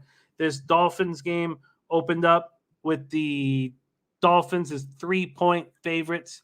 They actually opened up at -3 at +103, and clearly money's come on them with how bad the Jets looked. The Jets now, wow. Yeah, the Dolphins opened up at -3 +103. They're now -3, -115. So an 18-cent move towards the Dolphins. This total is now at 45.5, juice to the under. It opened up at 45.5 as well. Dolphins coming off extra rest in preparation after defeating the Ravens 22-10 last Thursday. We were on the Dolphins. It was an easy casher, and it was very enjoyable. Jacoby Brissett started, went 11-23 for 156 yards, no touchdowns, no interceptions before he hurt his knee in the third quarter. Tua Tagovailoa comes in, 8 for 13 for 158 yards. He secures the win. Brissett wanted to come back in the game not long after hurting his knee, but Tagovailoa finished the game. Flores said, we just decided to stay with Tua. So you can guess that Tua will likely be the starting quarterback here. With Will Fuller and Devontae Parker still on IR, Albert Wilson, Isaiah Ford, and Jalen Waddle each caught 4 passes. Neither Fuller or Parker are expected to be back this week. This running attack struggles. Running back Malcolm Brown, I don't know if he'd be that. He'd be better than what they have, maybe, but he's got a quad injury. He won't be activated this week. Myles Gaskin led with 14 carries for 31 yards. As a team, they ran 22 times for 60 yards. Their defense looked strong. They were able to apply pressure and shut down the Ravens' run game. They held Baltimore down to 14 points for the first time in 52 games. They finished with 4 sacks, 7 quarterback hits. Justin Coleman had an interception. Xavier Howard forced a fumble, returned to 49 yards for a touchdown. Jason McCourty, the news came in this week. Quarterback Jason McCourty, done for the year. Michael Dieter, foot, unlikely to play this week. He's a guard. And safety Elijah Campbell was inactive last week and questionable to go this week. Jets coming off an ugly 45-17 home loss at the hands of the Bills. Mike White, 24-44 for 251 yards, no touchdowns, 4 picks before leaving with an injury. Joe Flacco came in late, went 3-3 for 47 yards and a touchdown. Mike White was cleared to return, but the Jets stayed with Flacco. Zach Wilson's getting close to return from a sprained knee ligament. He will be the starter now. There was some talk about White being the starter, but they're going to go back to Zach Wilson. Corey Davis caught 5 passes for 93 yards. Michael Carter ran 16 times for 39 yards, caught 4 passes for 43 yards. They couldn't sustain pressure on Josh Allen. He threw for 366 yards. Sherrod Niesman did manage a pick. The Jets defense has allowed 175 points in the past 4 games. You want to make that look better? Play the Dolphins. Rookie cornerback Brandon Echols didn't return after leaving the second quarter with a thigh injury. He's listed as questionable to go this week. Take it away, Bebsie. Dolphins, Jets. I'm on Miami in this one, and it has nothing to do with the victory against the Ravens here. It has everything to do with fading the Jets. I'm sorry, Jose. I know you're going to pop in with some yappa bullshit right now. You know they suck. I know they suck. Let's get over it. I'm a big Salah supporter. I want him to do well. But look, this is yeah. Way you go. No, this is just. I'm surprised it's this close of a line. To be honest with you, we're gonna see Mike back down to earth white. And I know I was on here saying he's the best quarterback ever. I believe that he is still, but he is going to come out and not be good again this week. Because let's face it, you come out and you say, I should have been the number 1 overall pick. Things are going to fall apart for you. You don't say something that silly. I like Mike White. I want to cheer for him. But this is Miami, and I'm betting on Miami's defense and their coach here. And that's, again, I love Saleh, but I do believe Flores will right the ship to a degree. Obviously, they're 3-7. They're not looking at the playoffs at all, but they're going to play good football down the stretch. I don't know if I could say the same about the Jets, given their QB situation, given their defensive situation, their injury situation. The fact that, listen, the Jets have the dumbest fans in football. Look at Jose. He's an absolute moron. No, put me on Miami. I will put you on Miami, but when the Falcons opened up as 10-point dogs, I said clearly the books are begging you to bet the Falcons. Went down to 8. Now, I am going to be better capper. I'm listening and I'm working my ass off. And from now on, I will know that that's what the books are doing, because it was so clear to me by setting the Falcons at +10 that they were begging for Falcons money, and they got it. Here, this opened at 3, knowing that the Dolphins were going to take a ton of money. Only 75% of the tickets, but 91% of cash. Now, I do think this will be 3.5 soon because they're taking so much money. And at this point in my capping career, when I agree that the Dolphins should probably be the side, but I see the books open it up at a line where they're begging for a certain side, it makes me want to have nothing to do with that side. Birdie touched on it here. He said, where is it? The fact there's money pouring in on the Fins and the line's not moved. That's interesting. Jets got smoked. Fins beat the Ravens. Money pouring in on Dolphins, line not moving. Jets may be a look. Brady says Rex Ryan publicly going after Salah. He and the team will respond. Jets players saying all the right things after that loss for the first time this year. Caution on the Dolphins. Dennis Steak Garcia dinner. Oh, shit. Steak dinner, Bebsie. Let's go. I don't ever want to see your face while I'm eating. Steak dinner. Money line. Money line. Let's go, Bebsie. Money line. That's a lose-lose bet for me. No problem at all, Bebsie. Money line. I think Zach Wilson starts this week and shoves a foot in your ass. Listen, the Dolphins have a weak running game. I have not ran a football in 20 years, and I'm pretty sure I could run it down the Jets' D throat. Bebsie, I'll let you know that he does owe myself, Ski Profit, and Dutch Boy Fresh steak dinners. So if you want to get in on this. Let's put him in the hole one more time. Steak dinner it is. Money line. Why don't you take the 3 points? Because they're going to win, Jimmy. That's why. Oh, man. Take the points, man. Oh, God, that's funny. Okay, I am someday, and maybe it's this week, someday I will know to bet the Jets in this situation. And maybe it's this week. I'll have to talk to myself, and the Kraken maybe will explain it to me. But I something's not right here, man. Something's fishy here, man. Quickly on the total, Dennis Garcia moved on the under 45.5. So I don't trust Miami offense or the Jets offense. I don't trust either team to pull away either. Tight, low-scoring game. What do you think of the total here, Bebsie, at 45.5? Again, I have to free play under on this one. I almost want to jump on it as well. I think I am going to end up adding the under in that Texans Titans game, but this one has to be an under as well. I don't see either of these teams being able to really pour up points. So lean under. Not going to bet it. Understand why you'd be excited about it, but not going to happen for me. So 75% of the tickets, 91% cash on Miami. 69% of the tickets on the under and 11% of cash on the under. So we just saw the Jets put up no points. We just saw, well, I guess they put up 17, so I shouldn't say that. Then we just saw the Dolphins put up 22. So maybe we have to play the it's so stupid to say out loud. Have to play the opposites of everything we see. So I should just keep that in my head and pretend that there's actual analysis. You're being silly now. It's working. And I'm going to hold off, but I do. I guess I can't take the under because of how porous the Jets defense is being. So I'm just going to move on. I'm just going to move on at this point. Just going to move on.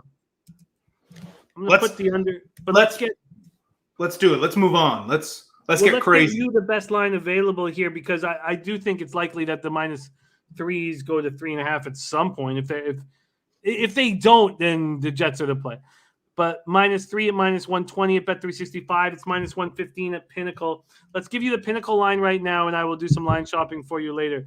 Bebsie's moving on the Dolphins -3 at -115. Does Jose have to make all three of us a steak dinner in his studio? Absolutely not. Apartment? He has to bias the fucking dinner. Last thing I want him to do. Okay. I want to see him make it on his stove in his studio apartment.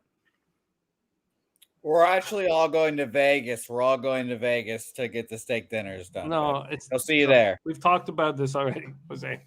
The dinner's got to be in San Jose. Okay. Or San Jose, sorry. In San Antonio. Fucking San Jose. What's wrong? Okay. Let's go back. Ski Prophet says never the Jets. And I get that. And he also said never the Lions. And I also understand that. All right, let's move on. And Ron Crawford's spreadsheet plays at 43-16-1. It's the Falcons, the Jets, the Browns, and the Colts. I'm going to copy and paste that. Thank you, Ron, for always sharing your hard work with us. All right. Here we go. And Ski's got the steak dinner coming too. Okay, let's move on. And that was fun. Next up, 1 p.m. Eastern, New Orleans Saints, 5-4, 3-2 on the road at Philadelphia Eagles, 4-6, 0-4 at home. Lincoln Financial Field, Philadelphia, Pennsylvania, 52 Fahrenheit, cloudy, 7 miles per hour. If we want to take the capping out of it and only focus on the market moves, and we have friends that do that. Alex Pavone he's been so exceptional at reading market moves last few weeks. I've been extremely impressed. And it screamed Eagles last week. It was telling us the Eagles were going to take care of the Broncos. Again, I didn't bet the Broncos, but I didn't just take that information and hammer the Eagles. Terry Walker says, show the clip. No, there's no more clips, man. Jameis Winston is on a season-ending ACL injury. No more clips. There's DX Filer in the house. We're at Lincoln Financial Field, Philadelphia, Pennsylvania, 52 Fahrenheit, cloudy, 7 miles per hour. Let's start with the market move here. This opened up with the Eagles at -1.5 and the total at 44. Now Pinnacle has the Eagles at -1.5 and the total at 43. We've dropped a point in the total. We'll start with the Saints coming off 23-21 loss to Tennessee. Dropped their second straight since Jameis went down. They lost despite outgaining the Titans 373-264. Trevor Siemian was 19-34 for 298 yards, 2 touchdowns, no picks. Deontay Harris got 3 passes for 84 yards. Alvin Kamara out. Mark Ingram ran 14 times for 47 yards and a touchdown. He caught 4 passes for 61 yards, became the Saints' all-time leading rusher in the third quarter. Marcus Davenport got both of the Saints sacks. Against the Titans, they had no Alvin Kamara, 4-time Pro Bowler. They had no Teron Armstead. And C.J. Gardner-Johnson was put on injured reserve. Kamara and Armstead are questionable this week, and Ty Montgomery is also questionable this week. He went to the locker room late in the second series of the game, and that hurt them a lot. And the fact that hurt them a lot shows that this is a tricky offense with trusting Simeon, no Kamara. I mean, it was not easy for Peyton to put things together. Eagles coming off an impressive 30-13 win at Denver. Jalen Hurts, 16-23 for 178 yards, 2 touchdowns, 1 interception. He also ran 14 times for 53 yards. Devontae Smith caught 4 passes for 66 yards and 2 touchdowns. As a team, they ran 40 times for 214 yards. Jordan Howard ran 12 times for 83 yards. Boston Scott ran 11 times for 81 yards. They did not get a lot of pressure. 1 sack, 3 quarterback hits, but they didn't really need it. And Darius Slay picked up that loose ball, returned it 83 yards for a touchdown. It was exciting. 5 times the Broncos got past the Eagles' 25-yard line. Just once did they make it in the end zone. Dallas Goedert left the game with the helmet-to-helmet hit. He's in concussion protocol. We don't know if he's going to be available. James says the Eagles' misleading score. I agree with the score being somewhat misleading, and I agree on fading what we saw last week. Let's see what Bebsie has to say. But first, let's take a look at where the cash lies. We have Philadelphia, 1,891 tickets in. 70% of the tickets are on the Saints. 85% of the cash is on the Saints. And this spreads moved a half point in Philadelphia's favor. 61% of tickets are on the over. 93% of cash is on the over. And this has dropped a point. Tricky situation here. Bebsie, take it away. I don't know if there's 2 teams in the league I know less about at this point in the season, or maybe not know less, but understand less. I think brilliant play by Pavi, watching the market, betting the Eagles last week. I wish Prince in the City was here to rip and yell and fade the Eagles, but look, this is a tough spot for New Orleans without Alvin Kamara. I already don't know what to think of that offense with the weird situation at quarterback, with it, be it Trevor Siemian or injured Taysom Hill, or the most entertaining quarterback in the NFL, Winston, when he was healthy. Let's face it, we caused that injury. There's no way we could have that segment going all year. It'd be like a 20-minute clip in the middle of this fucking show. We did that. We hurt Jameis Winston. I honestly have no idea. If I flipped a coin, I would argue with the coin on this. I really have no clue. If you forced me to bet, I would take the Saints because they're getting points. But I have no idea. I'm being brutally honest. I have no idea what to make of either of these teams right now. Forced bet, I trust Sean Payton and the points. Look at Birdie. God, I love this. I love capping with everyone together as a team. It's just so helpful. Birdie says Sean Payton always destroys the Eagles. Saints best bet of the week. Waiting because idiot syndicate group always bets the line up. Line's only going to go up. Wow. Saints, Eagles here at Lincoln Financial. I mean, he's so. I want to just blindly take on that because of that comment. I'm not going to, but I want to. I also have to maintain my enemy status with Birdie. And important point here from pocket quarterback Lamar Jackson. Eagles 0-4 at home. Jacksonville Zoe says can only look at under 43.5 in this game. Saints D and Saints offense will not score over 21. TJ Main says Eagles win. Dennis Garcia says pathetic Oilers. Well, that sounds very good for our Winnipeg Jets bet. I just hope there's goals being scored so I can double up. Well, I don't feel like I've any more clarity at this point. So quickly, do you agree with the under 43 here, this look? And it was from, sorry, I got this up here, from Dennis Garcia, I believe. From Jacksonville Zoe, who's 6-2 on NFL Pop-Up. Do you agree on the 43.5 under here, Bebsie? Yeah, absolutely, because I don't see either of these being able to put a ton of points. So, yeah, I like that look. I agree with it. I'm not jumping on it myself, but I like it. And that's dropped to 43 at Pinnacle. Okay, gonna need more study. DX Father says, who you like in the 10 p.m. NHL games? Got to stay focused, DX. I got to stay focused, my friend. But I will mention it here in a second. All right, we move on. We move on to Washington football team, 3-6, 1-3 on the road at Carolina Panthers, 5-5, 2-3 at home. The situations that we've been profiting on, betting against what we saw last week, has hurt us because I want to bet the Bears, but the Ravens looked so bad last week. And here you have two teams that both played out of their minds last week. So what do? Carolina opening up as 3-point favorites, a -3 at +106. So they were on their way to going to 3.5. That's where they are now, -3.5, -103. This total is now 43.5, juiced to the under. It opened up at 43.5 as a pick'em. So money coming in on the under. When we go over to the cash flow in this Carolina game, 2,395 tickets in. We have 60. Well, let's go with the Washington. We have 35% of the tickets on Washington, but 47% of the cash. So big bets coming in on Washington. Then we have 72% of tickets on the over, 92% of cash on the over, but it's going down. It's going under. Mike M says, I heard a stat today, Panthers paying Cam's contract, then paying his backup and the next backup. Not paying. Yeah, I can clarify that because it's a little clunky in the writing. Sure. The Panthers were still paying Cam, and they're now paying him, and they're paying Darnold, and they're also paying who was it last? Teddy Bridgewater. Jesus. Sorry, they're paying Cam, they're paying Teddy Bridgewater, and they're paying Darnold. So there's 3 quarterbacks that are now being paid for Cam to play for his old team. God, when you start screaming "I'm back" with your helmet off, you should at least try to find a lower octave than "I'm back, I'm back."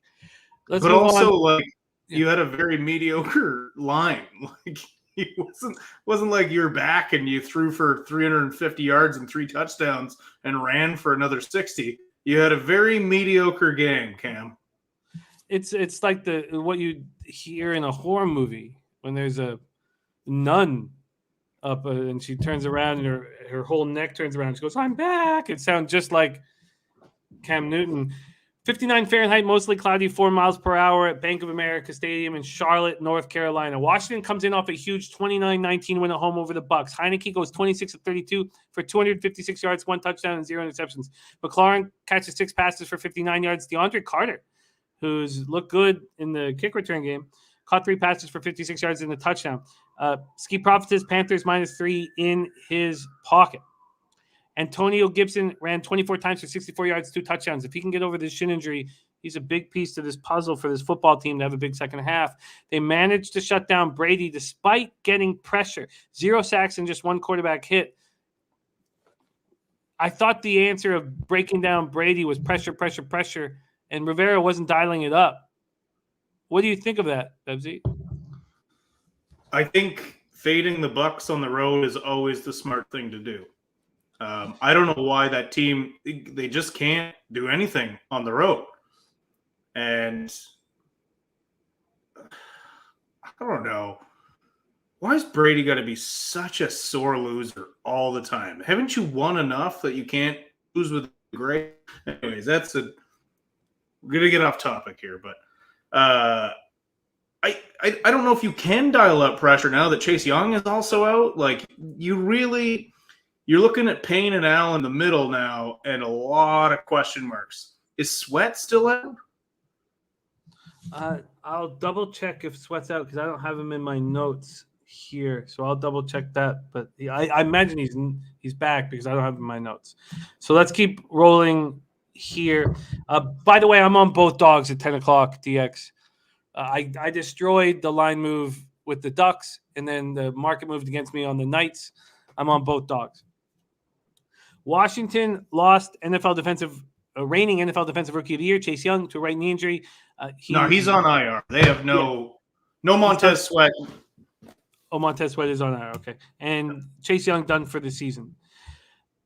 They intercept Brady twice in the first 6 minutes, once by Bobby McCain, once by William Jackson the third. Logan Thomas missed his 5th straight game. Sam Cosmi was back in uniform, but Cornelius Lucas got the start. Carolina comes in off a 34-10 win at Arizona. PJ Walker, 22 of 29, 167 yards, no touchdowns, 1 interception. He fumbled twice. He lost one of them. Cam Newton came in, was 3 of 4 for 8 yards and a touchdown. He ran 3 times for 14 yards and a touchdown. McCaffrey ran 13 times for 95 yards, caught 10 passes for 66 yards. He looked completely back. Their defense looked excellent. 4 sacks, 9 quarterback hits. Carolina's defense had a great start to the game. They sacked McCoy, caused the fumble that the Panthers recovered. Hassan Reddick showed his old team how good he can be. Miles Hartfield left in the second half, didn't return. One thing that I'm going to change moving forward is I don't want to add anything on Sunday morning after watching all these different cappers give their best looks. I think it's just kind of overwhelming, and it's easy to jump on, but we've been capping these games for 5 or 6 days. So I understand if somebody else has a 40-hour plus job and then they come into our Sunday morning show and they're picking up information. But we've been studying this day after day after day after day after day. So I think the mistake I made this past week was not adding the things I wanted to add Thursday, Friday, Saturday, because I was all in just leaving my picks the way they were, and they went 5-1. But I want to add things on Friday, Saturday. That's fine. And I'm going to do that moving forward. And I'm just not going to add anything on Sunday morning. There's no reason to freak out and to panic and add something because I've been studying for 5 days straight. So take it away here. And I wanted Carolina and Washington on Saturday. And Friday, Saturday, I wanted Carolina and Washington. And I didn't move on either of them because I was like, let's just stick with this card because I'm on this battle to get back to the black. I'm not going to do that anymore. I digress. Take it away, Bebsie. Washington football team and Carolina Panthers. I like this storyline of Rivera having a revenge game here. The only problem is without Montez Sweat and without Chase Young, are you going to be able to dial up pressure? Which is that important against a Cam Newton-led Carolina Panthers team? Probably not. If anything, you want less pressure because you want to try and get Cam to push the ball down the field, which we know he can no longer do. He can get as jacked as he wants. The sheer number of surgeries that guy's had on his shoulder, he can't throw the ball anymore. We know that. It's not like he's gone from New England now and he's been not playing for a bit. Now he can't throw the ball downfield. And also, you want to bet against what you saw last week. Well, the Panthers played well last week. Washington beat up a monster, so you want to fade them. I just think in this situation, the better team, the home team, is going to win. Right now, Carolina is a better, more complete team than Washington. They're at home. I would lean Carolina. I don't like the 3.5 at all. If I had to bet on the 3.5, I'd probably take the Washington football team. But this is just, I don't know. This is like doghouse. Carolina doesn't even feel like a 5-5 team. I'll tell you what I would do for free is fade the guy who's not that good saying, "I'm back." That I can't bet on that. So if I had to bet, I'm betting against Cam Newton. God, I used to really like Cam Newton. He's just become such a twat. Sorry. That's it. That's all I got. Yeah, I just want winners. And when Ski says talk, mine the gold, find the gold. If we're going to beat up these games and I'm going to sit here at the end of a game and be like, look, I don't have a move at this point. Yes, it makes for bad videos, but all I care about is fucking winning. And I don't have a feel here. And when I see this total, at such a low number, I can understand why 72% of the tickets and 92% of the cash are on the over. If you quickly, before we move on, Bebsie, this total sitting at 43 right now from 43.5. If you had a free bet, so we have all this money. So certainly, last thing I want to do is move on a public play on the over when the market's making that more enticing to gamblers. But if you had a free move on the total at 43, what would you do? Not paying attention to the market at all, I would take the under. I don't see either team putting up many points in this affair. And Carolina's defense looked excellent. They did. Excellent. And now again, Colt McCoy at quarterback, but they looked very, very good. You realize Cam Newton saying I'm back after that performance would be like me going 5-4 up half a unit and then starting Tuesday's show by going, I'm back. No, you have to. No, you have to. No, you have to. Okay, let's move on. 1 p.m. Eastern, San Francisco 49ers 4-5, 3-1. I see it. I can imagine it. At Jacksonville Jaguars 2-7, 2-3 at home. TIAA Bankfield, Jacksonville, Florida, 71 Fahrenheit, partly cloudy. Not 11 miles per hour is the wind. San Francisco opens up a 6.5-point favorites with the total at 45.5. 6.5 and 45. Let's open up Pinnacle right here, and we have San Francisco now is 6-point favorite, so a half-point move towards the Jags, and this total at 45, so a half-point move towards the under. When we go over to the cash flow, we have 1,475 tickets in.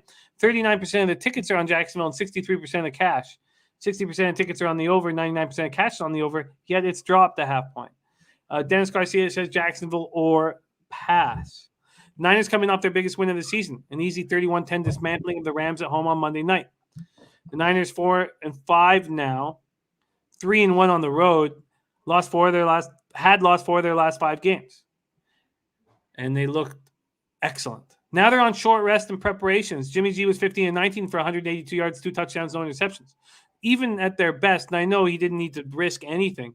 Even in their best looking game, he throws for 180 yards. Deebo Samuel caught 5 passes for 97 yards. George Kittle caught 5 passes for 50 yards and a touchdown.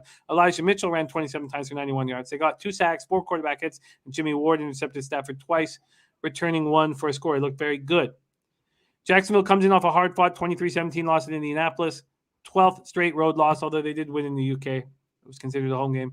Trevor Lawrence, 16-35 for 162 yards.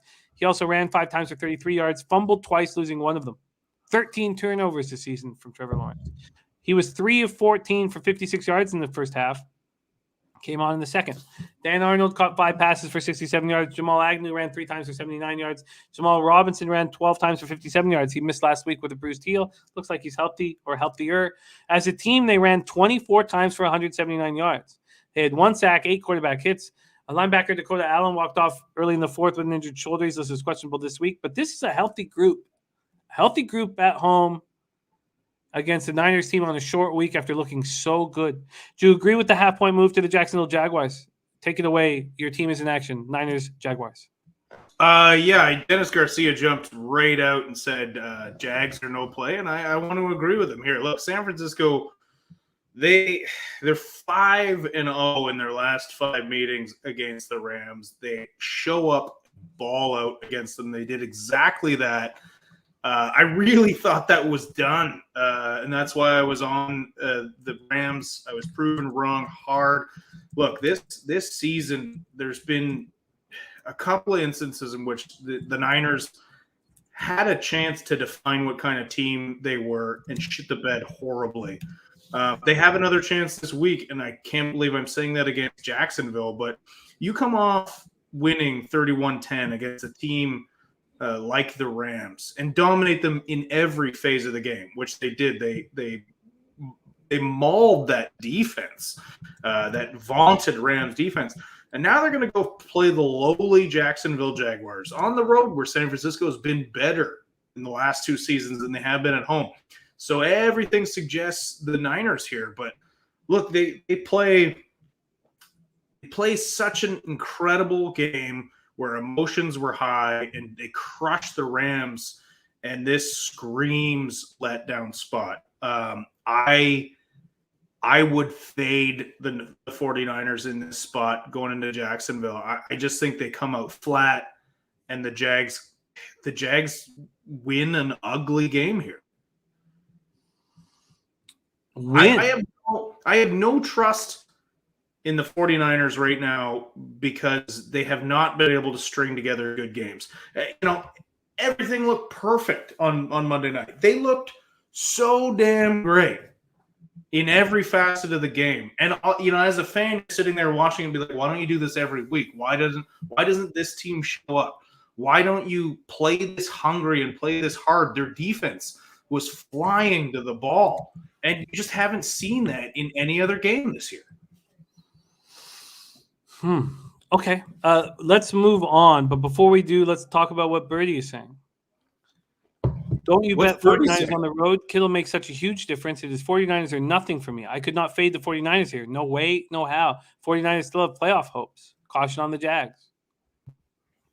I agree with everything he said, and I don't trust them. And this could be my own team rattling me because they should beat the Jags by 30 points. They're that much better than them on paper. But we only saw that team for the first time last night. That was the first game all year that this team preseason, people were talking about the Niners as a Super Bowl contender. And last night was the first time we saw a team that could compete. Trusty coming back with the less incompetent means Urban Meyer doing a good job. No, he's not. Slatsy, you saved me $200. Push came to shove this afternoon, and the Islanders were plus 150. It wasn't moving. I was trying to figure it out, and I was like, look, if I need to sit here and hum and haw, don't bet it. So we would have had fun at the bar, and it looks like I'm going to have a big night. So, and listen, I realize that a lot of people are bringing up healthy Kittle and how much of a difference he be. Trust me, I know how much of a difference healthy Kittle makes. I'm sure many of you saw either. Oh, we have a frozen Bebsie. Frozen Bebsie. All right, we'll pull Bebsie out and see if he starts moving here. But with all that said, I don't know what to do. I don't know what to do in this spot with Niners, Jags. Simply put, I could see a card that has the Bears +6, the Texans +10.5, the Jags +6 on it. But I'm running hot. I'm seeing things clearly. And if I have any kind of caution, if there's any kind of caution that I've got, there's no need to at least make a decision now. But if we're fading against, see the funny thing here, and I get what Birdie, one thing that you said was you're betting against what you saw last week. You're betting. I'm back. I'm back. Why are you not betting against what you saw last week here? And I understand that these things are never black and white 100% of the time. But you did say that you were going to bet against. It's working. You're betting against what you saw last week, and then now you're on the Niners against Jacksonville. Bebsie, finish your thought that you were breaking down. Oh, no, I was just saying that, look, we all, I know maybe better than anybody how important Kittle is to this team. We saw him pancake Von Miller. That's how great he is. That's how important he is to the run game. But I don't know how healthy that calf is. He's still sitting out practices because of it. I don't think it's 100% healthy. So, yes, you're right about that. I just don't know if I trust that injury completely right now. God, this is fascinating because I kind of expected the Jags to be on my card. Bebsie, this is a stay off spot for you. Hey man, I might take Jags money line by Sunday. The market's moving towards the Jags at this point. And does that make sense that it is? We're going to move into the 4 o'clock games right now, but does that make sense? Yeah, it does, because 40% of tickets are on them, 64% of cash. This total, Bebsie, touch on quickly, 45, sitting at 45 right now. Is that right with the pinnacle? Yeah, 45. If you had a free bet on the total here, what would you do? Again, I'd like to see – I would probably lean an under here. Again, because until I see San Francisco string together a couple of games like they played last night, I don't have a lot of faith in them. And look, the Jags aren't putting up a ton of points either. Even against this this up and down San Francisco defense. This defense got lit up by Colt McCoy last week. So let's pump the brakes on the Niners being back. I'm thinking of moving on to Jags. I'll have time to think this over here. Let's move on. We move on to afternoon action. 4:05 p.m. Eastern is next up for us. Cincinnati Bengals at Las Vegas Raiders. At Las Vegas Raiders. Let me just get this over here. Okay, let's go. Bengals 5-4, 3-2 on the road. Raiders 5-4, 3-2 at home. We're at Allegiant Stadium in Las Vegas, Nevada. Bengals coming in off their bye week. So Bengals open up as 1-point favorites on the road. This total opens up at 49. Right now at Pinnacle, we have the exact same situation. Although the -1 on the Bengals is at -110, and this total has moved to 50. So, sorry, move that over here. Too many things up. Bengals were last seen in an ugly 41-16 home loss to the Browns in Week 9. Their offensive line was absolutely atrocious. Burrow was hit 12 times, sacked 5 times. He's been sacked 25 times this year. The Bengals, at one point this year, were 5-2 and looked like they could win the division. And then they go into New York, play the Jets. And that all came on the heels of that 41-7 beatdown of Baltimore on the road. They go in, they lose 34-31 at the then 1-5 Jets. Then they lose at Paul Brown Stadium 41-16. The Browns. That was the Browns' largest margin of victory over Cincinnati since 1987. When they had beaten the Ravens, Jamar Chase was the Rookie of the Year. Since then, he's done nothing. He caught 3 passes for 32 yards in the loss versus the Jets, and the game versus Cleveland was his worst game as a professional. He dropped passes in the end zone, lost a fumble.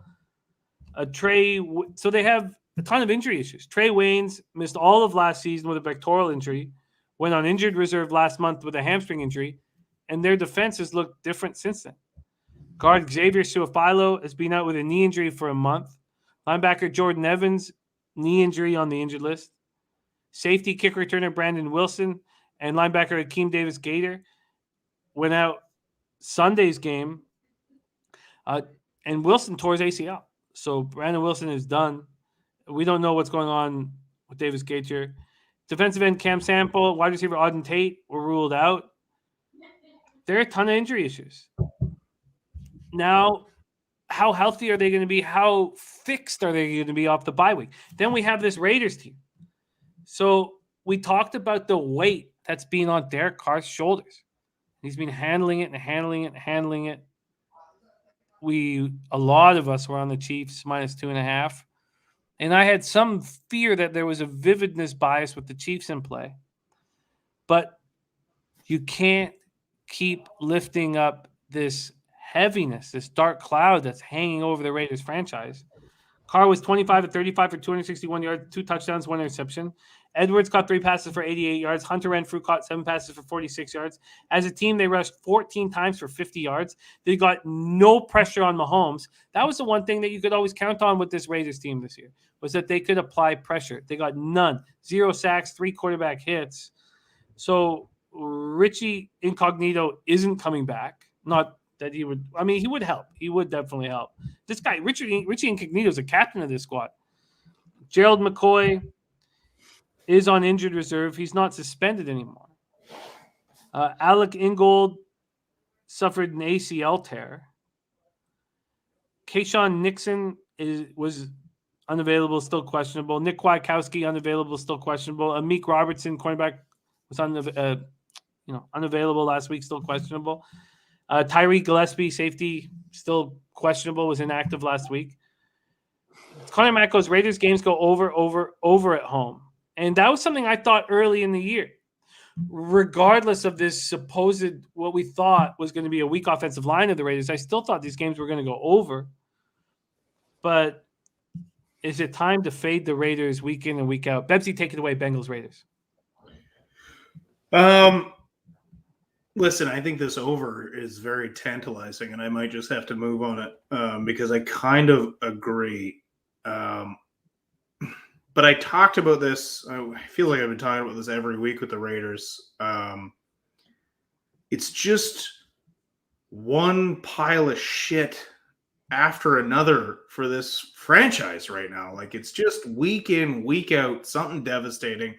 And I think we saw a culmination of it last week, getting blown out by a Kansas City Chiefs team that really hasn't been good this year. They got absolutely smashed.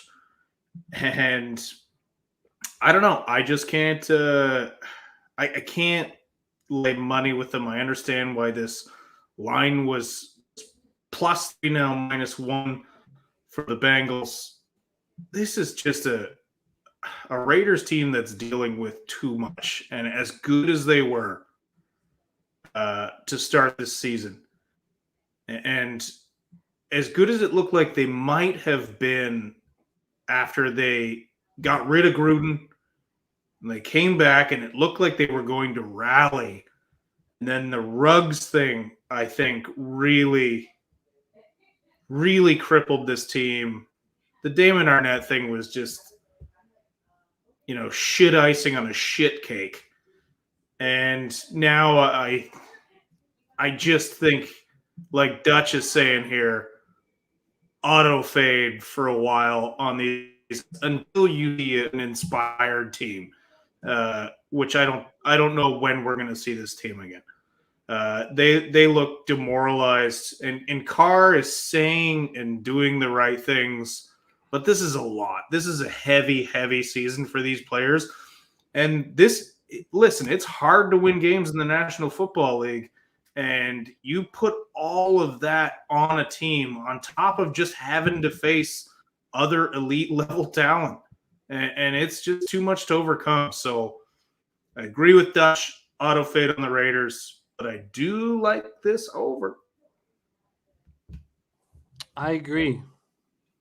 Trey Wayne's coming back this week because things really fell apart in their secondary when he went down. I agree.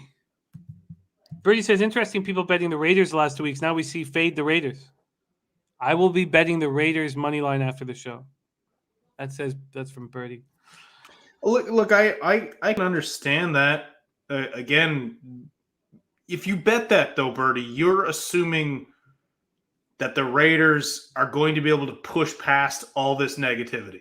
And if they can, yeah, I believe they'll win. But until I see that they can do that, I can't bet them. So if we, this is so stupid. Every time, oh man, I have this image of being drunk in Seattle, lost with Sonny Dollywall, and we were saying I couldn't find my way, and I was so hammered. I was like, let's just do the opposite of what I would do. So I just started doing the opposite of everything we do, and of course, it didn't get me anywhere. Which is this whole betting against what we saw last week and simplifying it to that extent is pretty ridiculous. But last time we saw the Bengals, they were atrocious. Now they've got a week to kind of get right. Looking at these two teams, who has a chance to get right in the second half?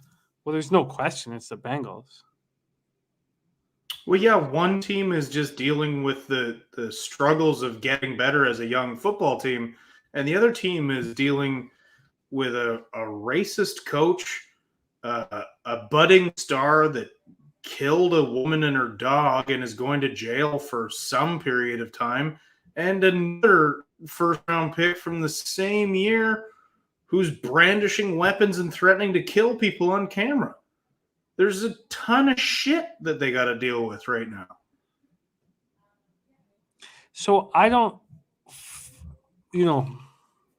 God, I love capping with all you guys so much, but Bertie, I don't fully agree with the sentiment about the. I agree with the sentiment about perception. Vegas takes advantage of perception, but the last time we saw the Bengals, they looked horrible. Do you think that people forget it because it was 2 weeks ago and not 1 week ago? Both these teams looked horrible. So if it was enough to keep me off of the Bengals, certainly wouldn't be enough to keep me off the over. Over's got to be in play. But I think the Bengals and the over in play. Why? Chapman says Bengals going to get spanked. And Brady says because it was 2 weeks ago. Well, I guess this will need more time. But at this point, Brady says people love the Bengals. I mean, come on, man. Do they? Bebsie, what are you making official here? Anything? I'm going to take this over. All right, well, let's get the over for you. This over opened at 49. It started moving up. There's 49.5s and 50.5s. Right now, we can get you that over 50 at minus 103. So an over 50 with no juice. Over at Bet365, it's 49.5 at minus 110. And that is a live line right now. So do you want the 49.5 at minus 110 or the 50 at minus 103? And I'll keep line shopping. Sorry, my internet's shit in the bed again. You have an over 49.5 at minus 110 available or over 50 at minus 103. Yeah, I'll take that 50. So no juice or lack of juice here. 50. The only way that could hurt you is a 27-23 type scenario. So over 50 at minus 103. So 7 cents cheaper for half a point. I get it.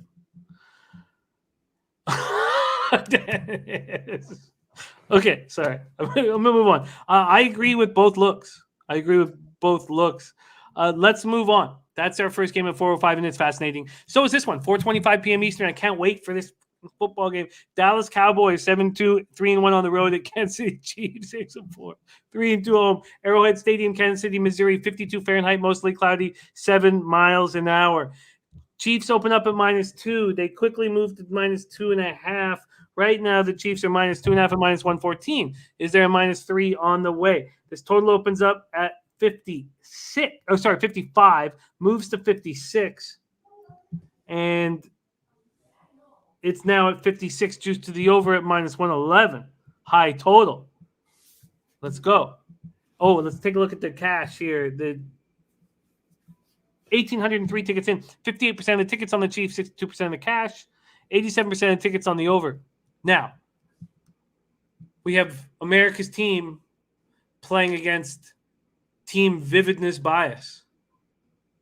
Very tricky. Cowboys bounce back off their ugly loss to the Broncos in Week 9 by beating up on Atlanta at home. Prescott, 24-31, 296 yards, 2 touchdowns, no interceptions. CeeDee Lamb caught 6 passes for 94 yards, 2 touchdowns. Tony Pollard ran 11 times for 42 yards. Zeke ran 14 times for 41 yards. Zeke also lost the fumble. Been doing that a lot.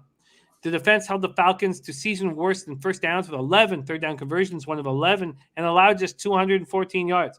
Micah Parsons can move all over the field. He's a spectacular football player. Moves back to the edge because Gregory is on IR, as is DeMarcus Lawrence, and he's great on the edge. 6 tackles and a sack. Cowboys had 2 sacks and 5 quarterback hits.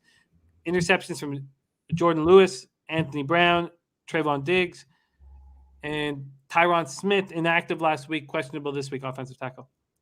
The Chiefs come in off an easy 41-14 win at Vegas. Mahomes was 35 of 50 for 406 yards, 5 touchdowns. Travis Kelce looked like the old guy. If he plays like that, it opens up everything. And he caught 8 passes for 119 yards. Darrell Williams ran 11 times for 43 yards, caught 9 passes for 101 yards. Tyreek Hill caught 7 passes for 83 yards. If Darrell Williams is going to become this weapon out of the backfield, then Kelce and Hill can catch passes. Now, are the Raiders giving up in front of our very eyes? What do you have to say about this defense with the Raiders and obviously our vividness bias with the Chiefs. They got 2 sacks and 5 quarterback hits. This game is so interesting. Bebsie, take it away. Cowboys Chiefs. Well, listen, this might be an oversimplification, but I'm gonna take Dallas and the points because I'm backing a team that's been consistently good all season long, save for one game, versus a team that, yes, I understand that they're at home. A lot of people are gonna be like, "Oh, Chiefs are Arrowhead and they're gonna be good." Yeah, I get that. This is a Kansas City Chiefs team that has been ugly for most of this season. They're at a 6-4 record, which is shocking considering the way they played. They're coming off beating up a despondent rival in their barn. And a lot of people saw that and thought, okay, Pat Mahomes is 400 yards, 5 touchdowns, and no INTs, and he's back. I'm gonna back the consistent team here, especially if you're gonna give me some points. So I'm gonna take Dallas plus 2.5 to go in to Arrowhead and lay it onto the Chiefs, because I do not see the Chiefs being the same team that they were. And as much as I hate the Dallas Cowboys, stemming from being a 49ers fan throughout the 80s and 90s, they're playing good football. And they're better on both sides of the ball than the Kansas City Chiefs are. So you want to give me points? I'm on it. Wow. Do you think if you wait, there's a 3 available, or do you think the books will be afraid to give a 3 because Chiefs will get hammered? I don't see the books given a 3 here. I don't see this budging, because I honestly think the money's going to come in pretty split too. Wow. Well, that plus 2.5 is available at plus 103 at Bet365. So you're getting a plus line on it. It's minus 105. Oh, sorry, at Pinnacle. It's minus 105 at Bet365. Dennis Garcia says Dallas and teaser. Snook Slayer says in Reed we trust, especially at home, laying less than a field goal. Dutch Boy Fresh says Chiefs D allowed 12 points per game last 3, playing better ball, giving the better quarterback, better coach at home, under full game for Dutch. Spreadsheet play of the day is Dallas plus 2.5. So you're rolling with Ron Crawford in the spreadsheet play of the day. I'm going to give you this plus 2.5 at plus 103. While I'm doing that, can you talk to us about this total that's sitting at 56? I mean, it's a high total. And it's high for a reason. Both of these teams are, an offensive first team, and I do see a ton of points. I don't need to bet it, so I won't. But if I did, I can see this game getting up into the 30s for each team. So I would take the over as well. Wow, what an exciting game this is going to be. Too bad it's not the Sunday nighter. This should be the Sunday nighter. 1,803 tickets in. Again, we'll repeat the cash. 58% of tickets, 62% cash on the Chiefs. And we don't have the cash up yet because there's only 1,800 tickets in. There's going to be 100,000 tickets in on this game. 87% of tickets are on the over. Ooh-wee. Birdie says, I think this goes to 3. Maybe. Holy, is this exciting. Curb Stomp play of the day, going heads up against the spreadsheet play of the day. God damn, this is going to be fun. Well, again, I'm using my advantageous spot of getting to cap with you guys day in and day out and listen to all you guys and break down the spots and then sit and stare at these games all day and all night. And that's what I'm going to do. But Bebsie has moved on the Cowboys plus 2.5 at plus 103, available right now at Pinnacle. If Vitalis says you can't give the Cowboys 3 here, books won't do it. So Vitalis agrees with Bebsie in this spot. Oh, and Trusty, did you just hit a 42-1? Oh, sorry, Trusty, 42-1. Jesus, Trusty, the boy. Okay, over at Mountaineer. The track is taking a lot of my money, man. We move on.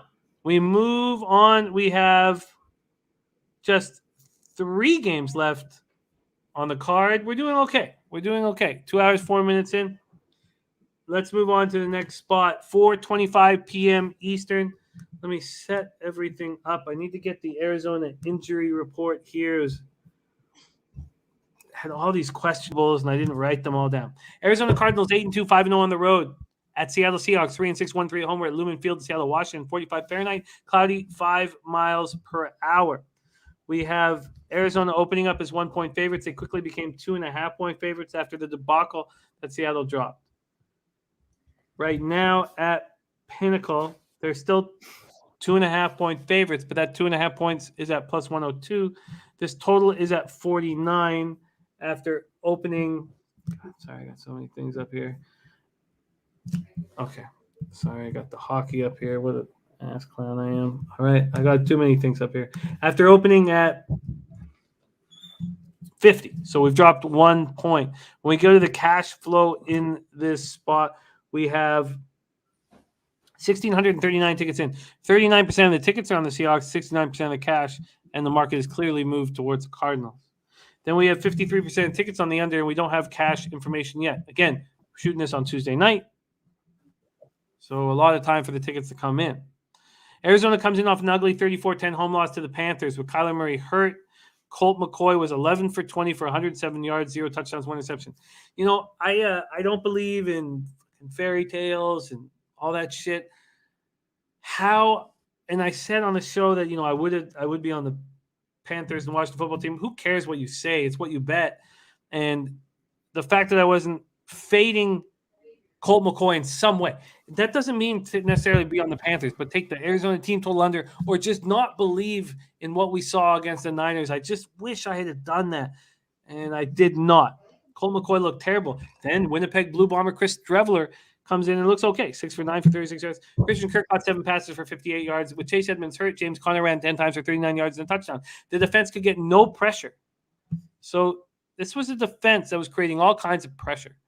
And just the fact that J.J. Watt out isn't the reason why, you know, they're not capable of creating pressure. But they could get none. No sacks, 3 quarterback hits. So right from the beginning of the game, you knew Colt McCoy was in trouble. That fumble, third play of the game, sack, fumble. And then Cam Newton, you know, Jesus, singing like Kate Bush in the end zone. The Cardinals were also missing DeAndre Hopkins. They got 169 yards of offense. I mean, you have to think that Kyler Murray will be back. You have to. The injury report here. God, sorry. The injury report here has Jonathan Ward, James Wiggins, Kyler Murray, Justin Pugh, DeAndre Hopkins, and Max Garcia all inactive last week and questionable this week. Colt McCoy was diagnosed with a pec strain. So there's no way they're going to go with Streveler, although I fucking love it. But there's no way they do that. So Kyler Murray will be back. Seahawks come in off being shut out for the first time in 10 years. 17-0 Green Bay. Russell returned from missing 3 games with an injury to his middle finger on his throwing hand, and he looked bad. 20 of 40, 161 yards, no touchdowns. Also ran 5 times for 32 yards. Both interceptions came in the end zone. Gerald Everett was the leading receiver with 8 catches for 63 yards. DK Metcalf did not look good. Caught 3 passes for 26 yards, got ejected late. Alex Collins ran 10 times for 41 yards. Jordan Brooks, 13 tackles. Jamal Adams doing his thing, 11 tackles, 1 pick, 2 quarterback hits. As a team, they could not get enough pressure on Rodgers. 2 sacks, 5 quarterback hits. Offensive tackle Dwayne Brown left with a hip injury. He was questionable this week. Ryan Neal was evaluated for concussion. He's in protocol. Cornerback Blesswan Austin and linebacker Cody Barton were inactive last week. Listed as questionable this week. Terry Walker says Seattle. LMM says Seattle money line. Thank me later. Slatsy45 says 2 ways to look at this. Wait until Murray's confirmed or bet cards now and beat the market and hope Murray's in. Vitalis says, can't you go divisional under here? And with Arizona still dealing with COVID. Mike M says Seattle lit my board up this week. All signs say go. Curb stomp play of the day number 2. Seattle plus 2.5. Let's hand it over to Bebsie. Take it away, Cardinals Seahawks. Listen, I don't see any value in taking the cards here. I do believe that Murray will be back, and I think this line is probably showing that right now. I think this line is indicative of them expecting Murray to be back. I don't think Seattle gets shut out 2 games in a row. I do think they bounce back a little bit. I think Wilson's going to have a much better game than he did second back from it. He's never been shut out in his career. It happened for the first time. And listen, this Seattle Seahawks are 3-6. But during this Russell Wilson, Pete Carroll tenure, they haven't been a team to be horrendous. And they've been sliding downward for a while, and putting as many band-aids on it as they can and making wild decisions like trading 2 first-round picks for a safety who is now tied with Vince Wilfork for career interceptions with 3. That's not a guy you give 2 first-round picks for, no matter how well he rushes the quarterback. But listen, Seattle at home in a divisional matchup, there's value there. I see that. I see people betting Seattle, and I support that bet. Not going to do it myself.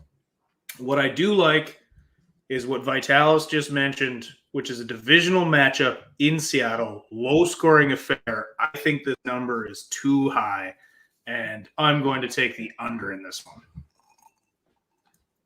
The under that opened up at 50 quickly moved to 49, is now sitting at 49. The under is at 49 at -106 at Pinnacle. It's -110 at Bet365. So let's lock that in now for Bebsie. Under 49 at -106. Available at Pinnacle. Vince Wilfork did have great hands, though. It makes a ton of sense. It makes a ton of sense. Brady says Wilson had a pin in his fingertips 2 weeks ago. He's not right last week. It is just nuts. He's even playing. Healthy throwing hands matter at quarterback in the NFL or any football, actually. Wow. Bill McDonald under. Yeah, it's yours. Bill McDonald says Seton Hall plus 6.5 live plus 100. Also, has the league figured out DK Metcalf? All you got to do is piss him off, and he becomes a sucky baby. This is a tricky spot. So Birdie's already on the Cardinals money line, and the Seahawks. You have to expect that Russell Wilson will get better each week unless there was some sort of setback during the game. And then Kyler Murray comes in, and he's going to be afraid to leave the pocket. So if you had a free bet right now, $500, and it was Arizona's 2.5-point road favorites, Bebsie, what would you do? I mean, you have to bet Arizona. If you're giving me free money, you got to bet Arizona. Because you got to assume Murray's coming back, and they are right now just a better team. Seattle's been under the impression that they can patchwork. They're still resting on their laurels from the 2012 draft, was it, where they hit on Sherman and Chancellor, and they got all these. They built that team in 1 or 2 drafts, and they haven't done jack shit since then, except throw on Band-Aids. And because of how good Russell Wilson has been, they have maintained a high level of competition. But you're finally seeing the wheels come off, and they don't even have any picks to restock right now. They don't have a first-round pick next year because they gave it up for Jamal Adams.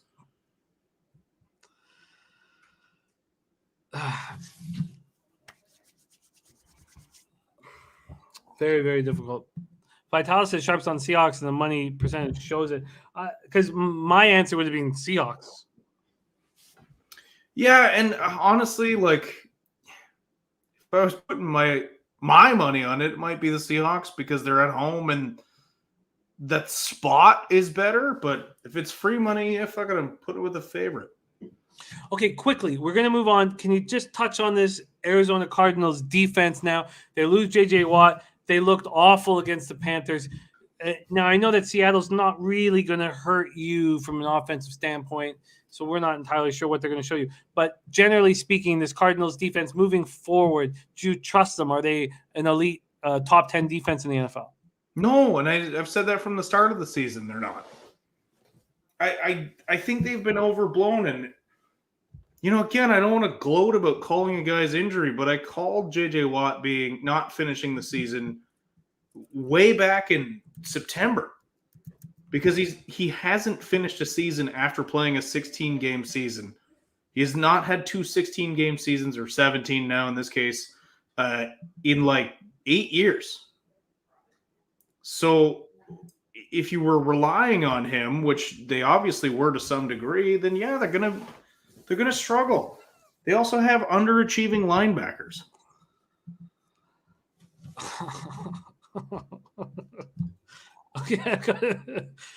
Okay. Obviously, the Kraken's getting to me with people asking me to sing like Kate Bush and dropping Sledgehammer in the chat. I'm going to stay focused with you, Bebsie. I do think that the Seahawks are going to be on my card. I'm going to sit here and stare at it till the late hours of the evening. Bebsie's on the under 49 and minus 106 at Pinnacle. And we move on. And everything in my power is trying to not sing like Kate Bush right now. We move on to a don't give up. You've got too much to live for. We move on to 8:20 p.m. Pittsburgh Steelers 5-3-1, 2-1-1 on the road at Los Angeles Chargers 5-4, 2-3 at home. SoFi Stadium in Inglewood, California. Steelers coming in off an ugly 16-16 tie at home against the lowly Lions. Jose, could you put that picture up for us one more time?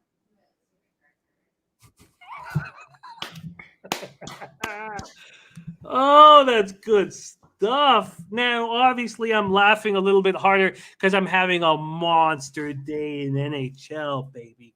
Get those balls up right on the table. Place them on the table. Get that fucking money. Here we go. We have the Steelers opening up as 5.5-point dogs. Now, that's at Sports Action. They're saying that Pinnacle doesn't have this game up, and they don't. So Pinnacle hasn't opened this up for action. See what Bet365 has at this spot right now. They have the Steelers at plus 5.5 and this total at 47. We go over to the cash flow. We have just 1,689 tickets in. It's fun. These Tuesday night shows are fun when we see there's no game with more than 2,500 tickets in. All these games are going to have 60K tickets in a second. 68% of the tickets are on the Chargers. 91% of the tickets are on the under. We don't even know. We don't even know where the cash lies here. Slat says that I can sing the anthem for the Birdie Bebsie fight. Okay. Swaggy D, that was a big loser for me. I guess that comes to no surprise. Everybody's been watching me cap this year, but I was on Brooklyn. That's die. Got me in the GOAT. All right. SoFi Stadium, Inglewood, California. Steelers coming off that ugly loss with Roethlisberger out with COVID. Mason Rudolph was 30 of 50 for 242 yards, 1 touchdown, 1 interception. So Roethlisberger is symptomatic. So we don't even know if he's playing this week. And obviously, the sharpest book in the world, Pinnacle, is not going to, wow, Dennis Garcia. This is the greatest Canadian soccer team of all time, man. Fuck the Leonarduzzi brothers and Carl Valentine of 1986 fame. So Ben doesn't need to practice this week. Tomlin's gone out and said it. Ben does not need to practice this week, and he can start. Najee Harris ran 26 times for 105 yards, caught 4 passes for 28 yards. Deontay Johnson caught 7 passes for 83 yards. He also lost a fumble. Ray McLeod caught 9 passes for 63 yards. Is doing a nice job in the returning game. Joe Scobert had 13 tackles. Alex Highsmith, 11 tackles, 2 for a loss, 1 quarterback hit, 4 sacks and 6 quarterback hits. TJ Watt left in the third quarter with a hip and knee injury and did not return. And his MRI came back clean. So, yeah, he looks like a little bitch. Tell him that. Say I said it. Left guard Kevin Dotson went down with an ankle injury in the second quarter. JC Hassenauer replaced him. didn't look that good. It's a high ankle sprain. He's week to week, so Hassenauer is going to be on the offensive line here. And we've already had Birdie talk about the Steelers' offensive line being the worst in the league. Joe Hayden left in the first half with a foot injury, didn't return. He's day-to-day. He could play this week. Slatsy says Chargers all day long. Trey Turner was hurt in the third quarter, so here's another offensive lineman with an ankle injury. He was replaced by Joe Haig, who plays tackle. Turner's list is questionable. He's probably going to be able to go. Claypool with a toe injury, expected to participate in practice tomorrow. We will see. Mike Tomlin said that Minkah Fitzpatrick is not expected to play Sunday. Minkah Fitzpatrick's sick and won't be playing. Birdie's already bet the under here. Swaggy D says Chargers my 5-star play. And pocket quarterback Lamar Jackson says the starting defensive tackle and Bosa have COVID. I'm going to have to dive into that right now. But Vikings have COVID issues. Maybe, Jose, could you give us a COVID update on the Chargers? Give us a COVID update on the Chargers. When you have that update, just jump in. Chargers came in off a disappointing 27-20 loss to the Vikings. They had every reason to lose. The Vikings had every reason to lose that game, and they did not. Chargers now lost 3 of 4. Herbert, 195 yards, 1 touchdown, 1 interception, 20-34. Keenan Allen led the receivers with 8 catches for 98 yards. Austin Eckler had 11 carries for 44 yards, 3 receptions for 15 yards. He didn't have a very good game, but he did catch his 20th receiving touchdown in a 5-year career, making him the youngest running back since the draft in 1967 to reach that mark.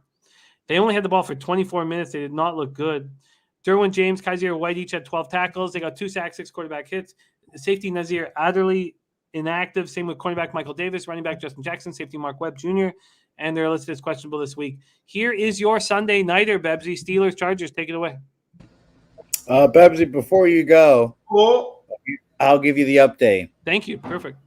Joey Bosa on the COVID list. Jerry Tillery on the COVID list. Minkah Fitzpatrick on the COVID list. Wow, so it said non-COVID related illness. It's COVID. Yeah, he tested positive, Minkah. So, yeah, all those guys all on the COVID list. And then I believe, I'm not 100% sure on TJ. But no, I think TJ's just hurt the knee, or the hip, you said. But, yeah, Bosa is also out. Minkah's out and all that good stuff. So, good luck capping this. No line. Thank you very much for that update. Bebsie, take it away. Steelers, Chargers with this new information. I'd like to be on the under here. I have no lean one way or the other with the totals, just based on we don't know who's playing. We know that some guys have COVID and more than likely will be out, and those defense players. Otherwise, I'd be on the under. I still expect a sloppy game. I just don't know if it's going to be a sloppy game. Like, you got Tillery and Bose out. My look will more than likely be Najee Harris rush props. But I can't bet anything in this game until I know who's playing, who's not. And I think more is going to develop throughout this week. With sickness and who has COVID, who doesn't, who's in, who's out. So for me, it's a pass until I have all the information. I'll need a little bit more. But Najee Harris and maybe yards total. If you got Tillery and Bosa out, that's a look that I think is going to be real hot come the weekend. Why do we not bet the Steelers plus 5.5 right now? Because it's possible that Mason Rudolph can be under center come Sunday? I got to be honest with you. I watched that full game this weekend, and I don't think Mason Rudolph is any worse than Big Ben right now. I saw pretty much the same offense, so that doesn't sway me one way or the other. Wyatt Chapman is spot on there.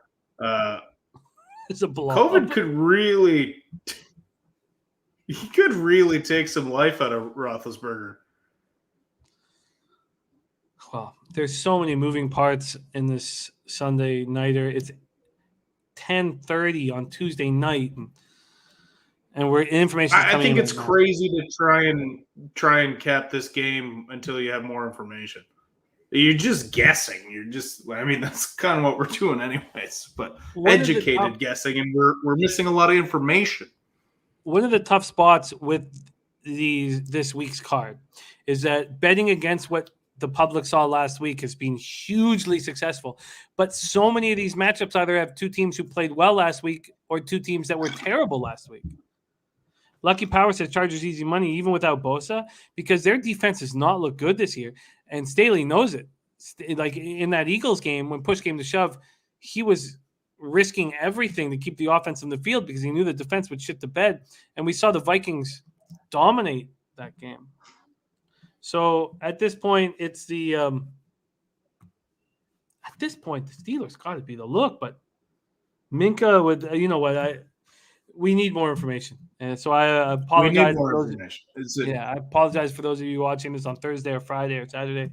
But at this point, we need more information. We'll be talking about this on Bending with the Bag Tuesday through Friday.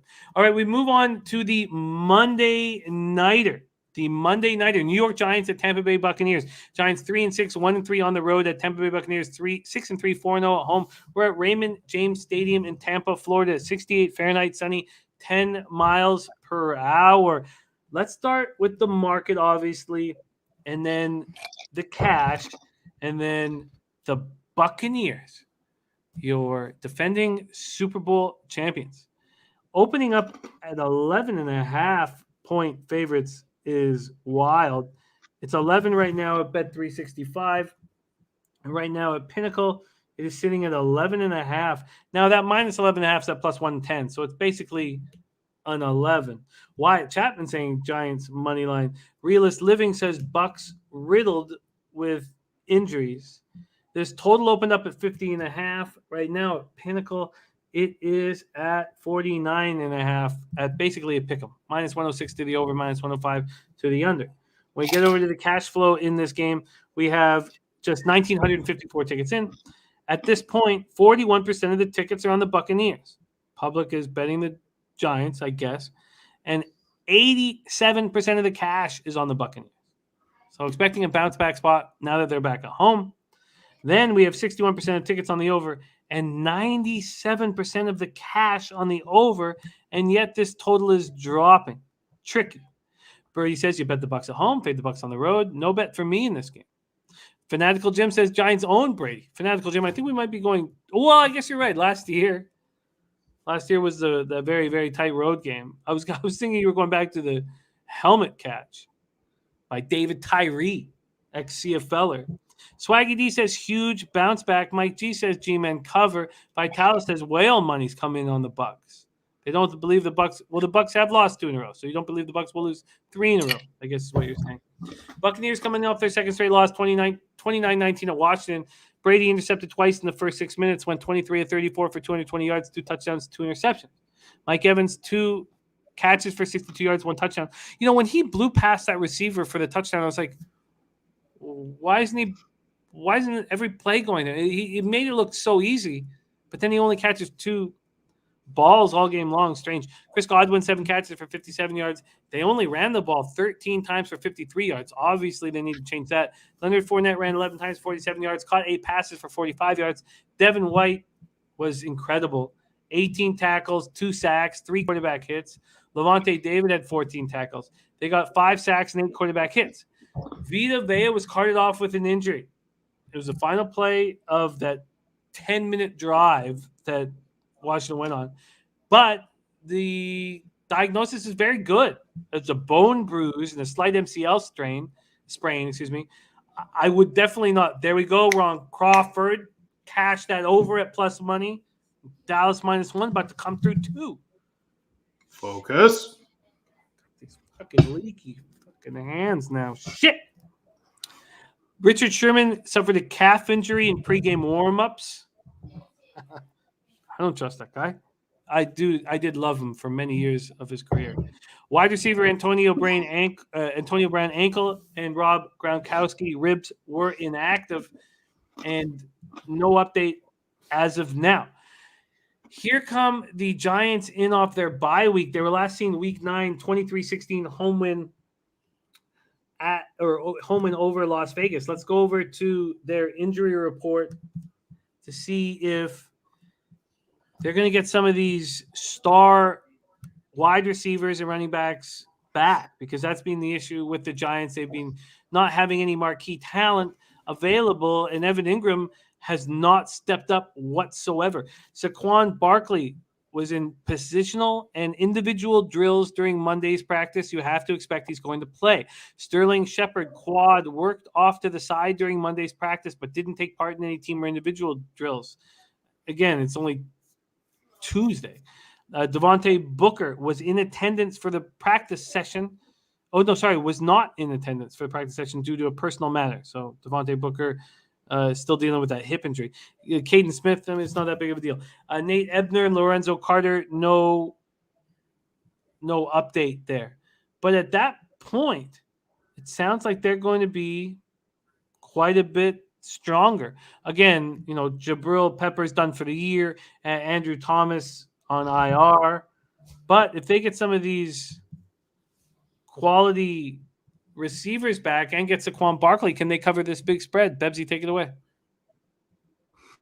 Yeah, it's a big spread, but I got to say I'm lockstep with Birdie again here, even though I will fight him. You bet against Tampa on the road. You favor them at home. They are at home. They're playing the lowly New York Giants. It's still not going to be a play for me. And I don't know if DX Filer is still here with us, but he did mention earlier, and we were moving on, so I didn't want to bring it up then, but you said that Brady wouldn't be the GOAT if he didn't hate losing so much.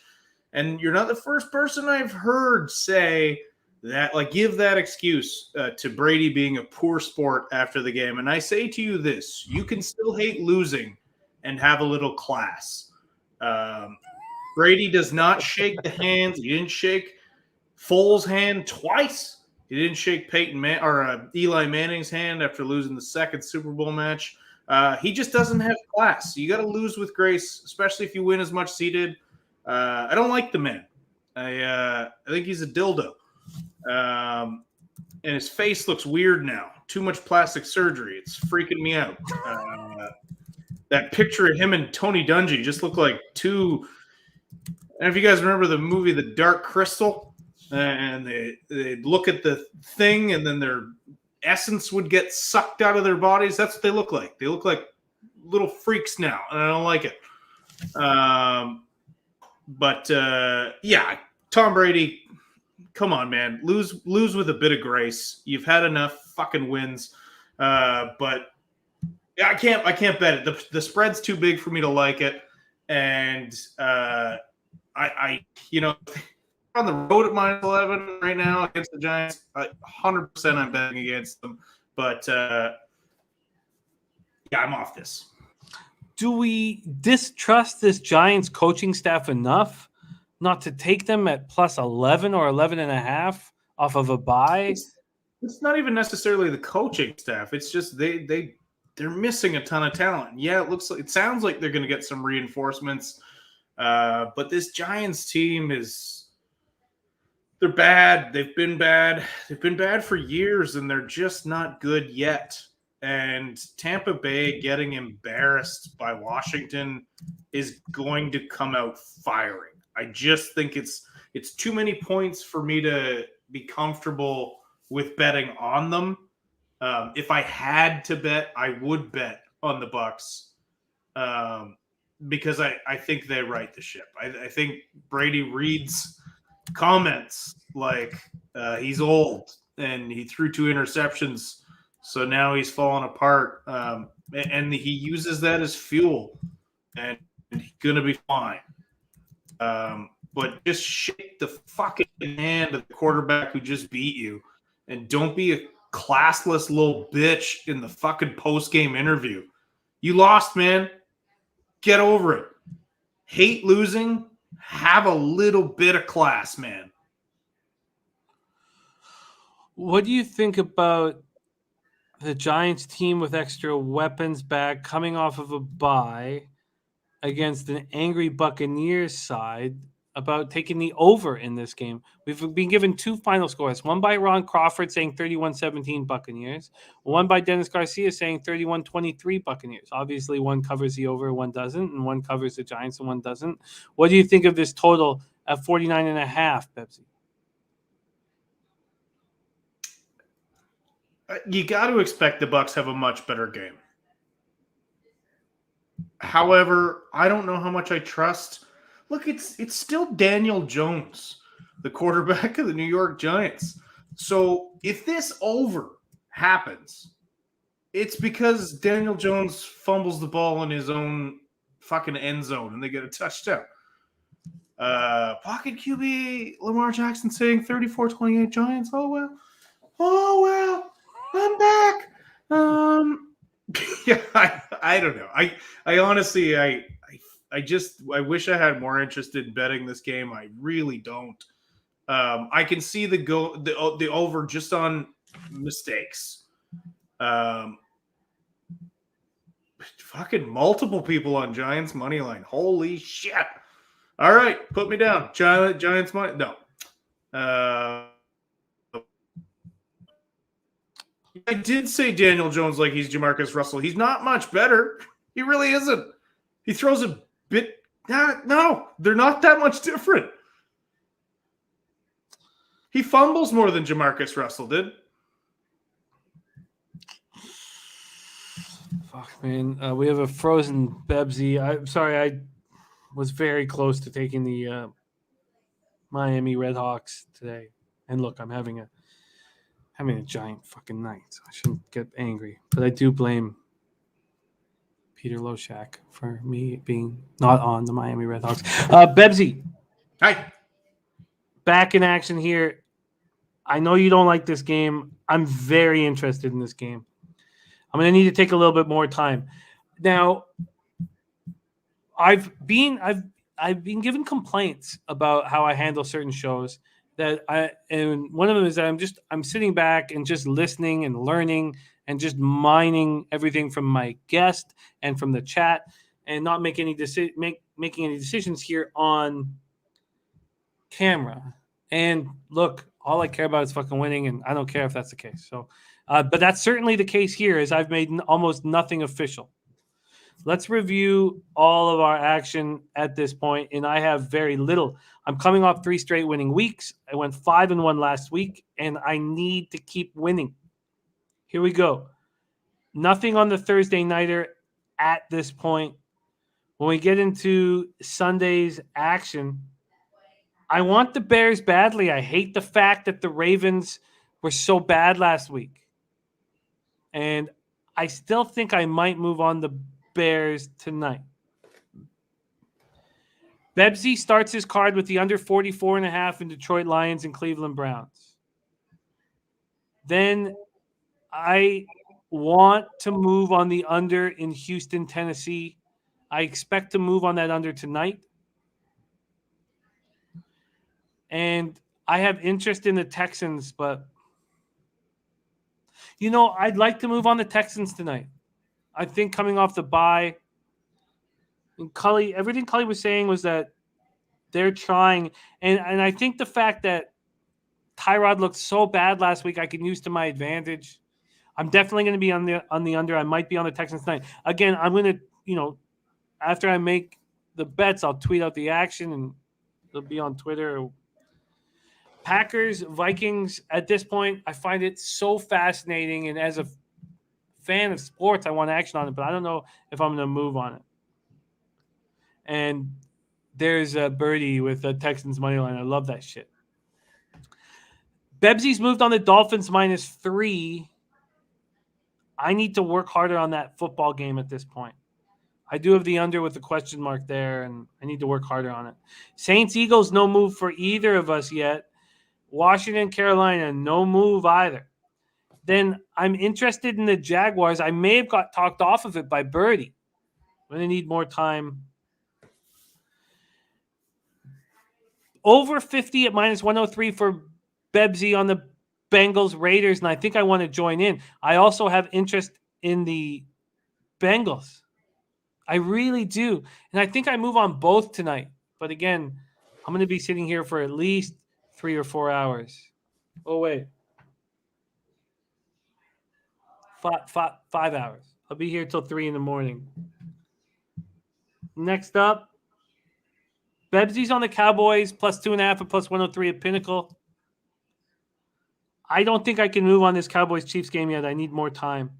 Bebsie's got a lot of action here. He's on the under 49 at Arizona, Seattle, and I love that he's got a lot of action. And I really expect,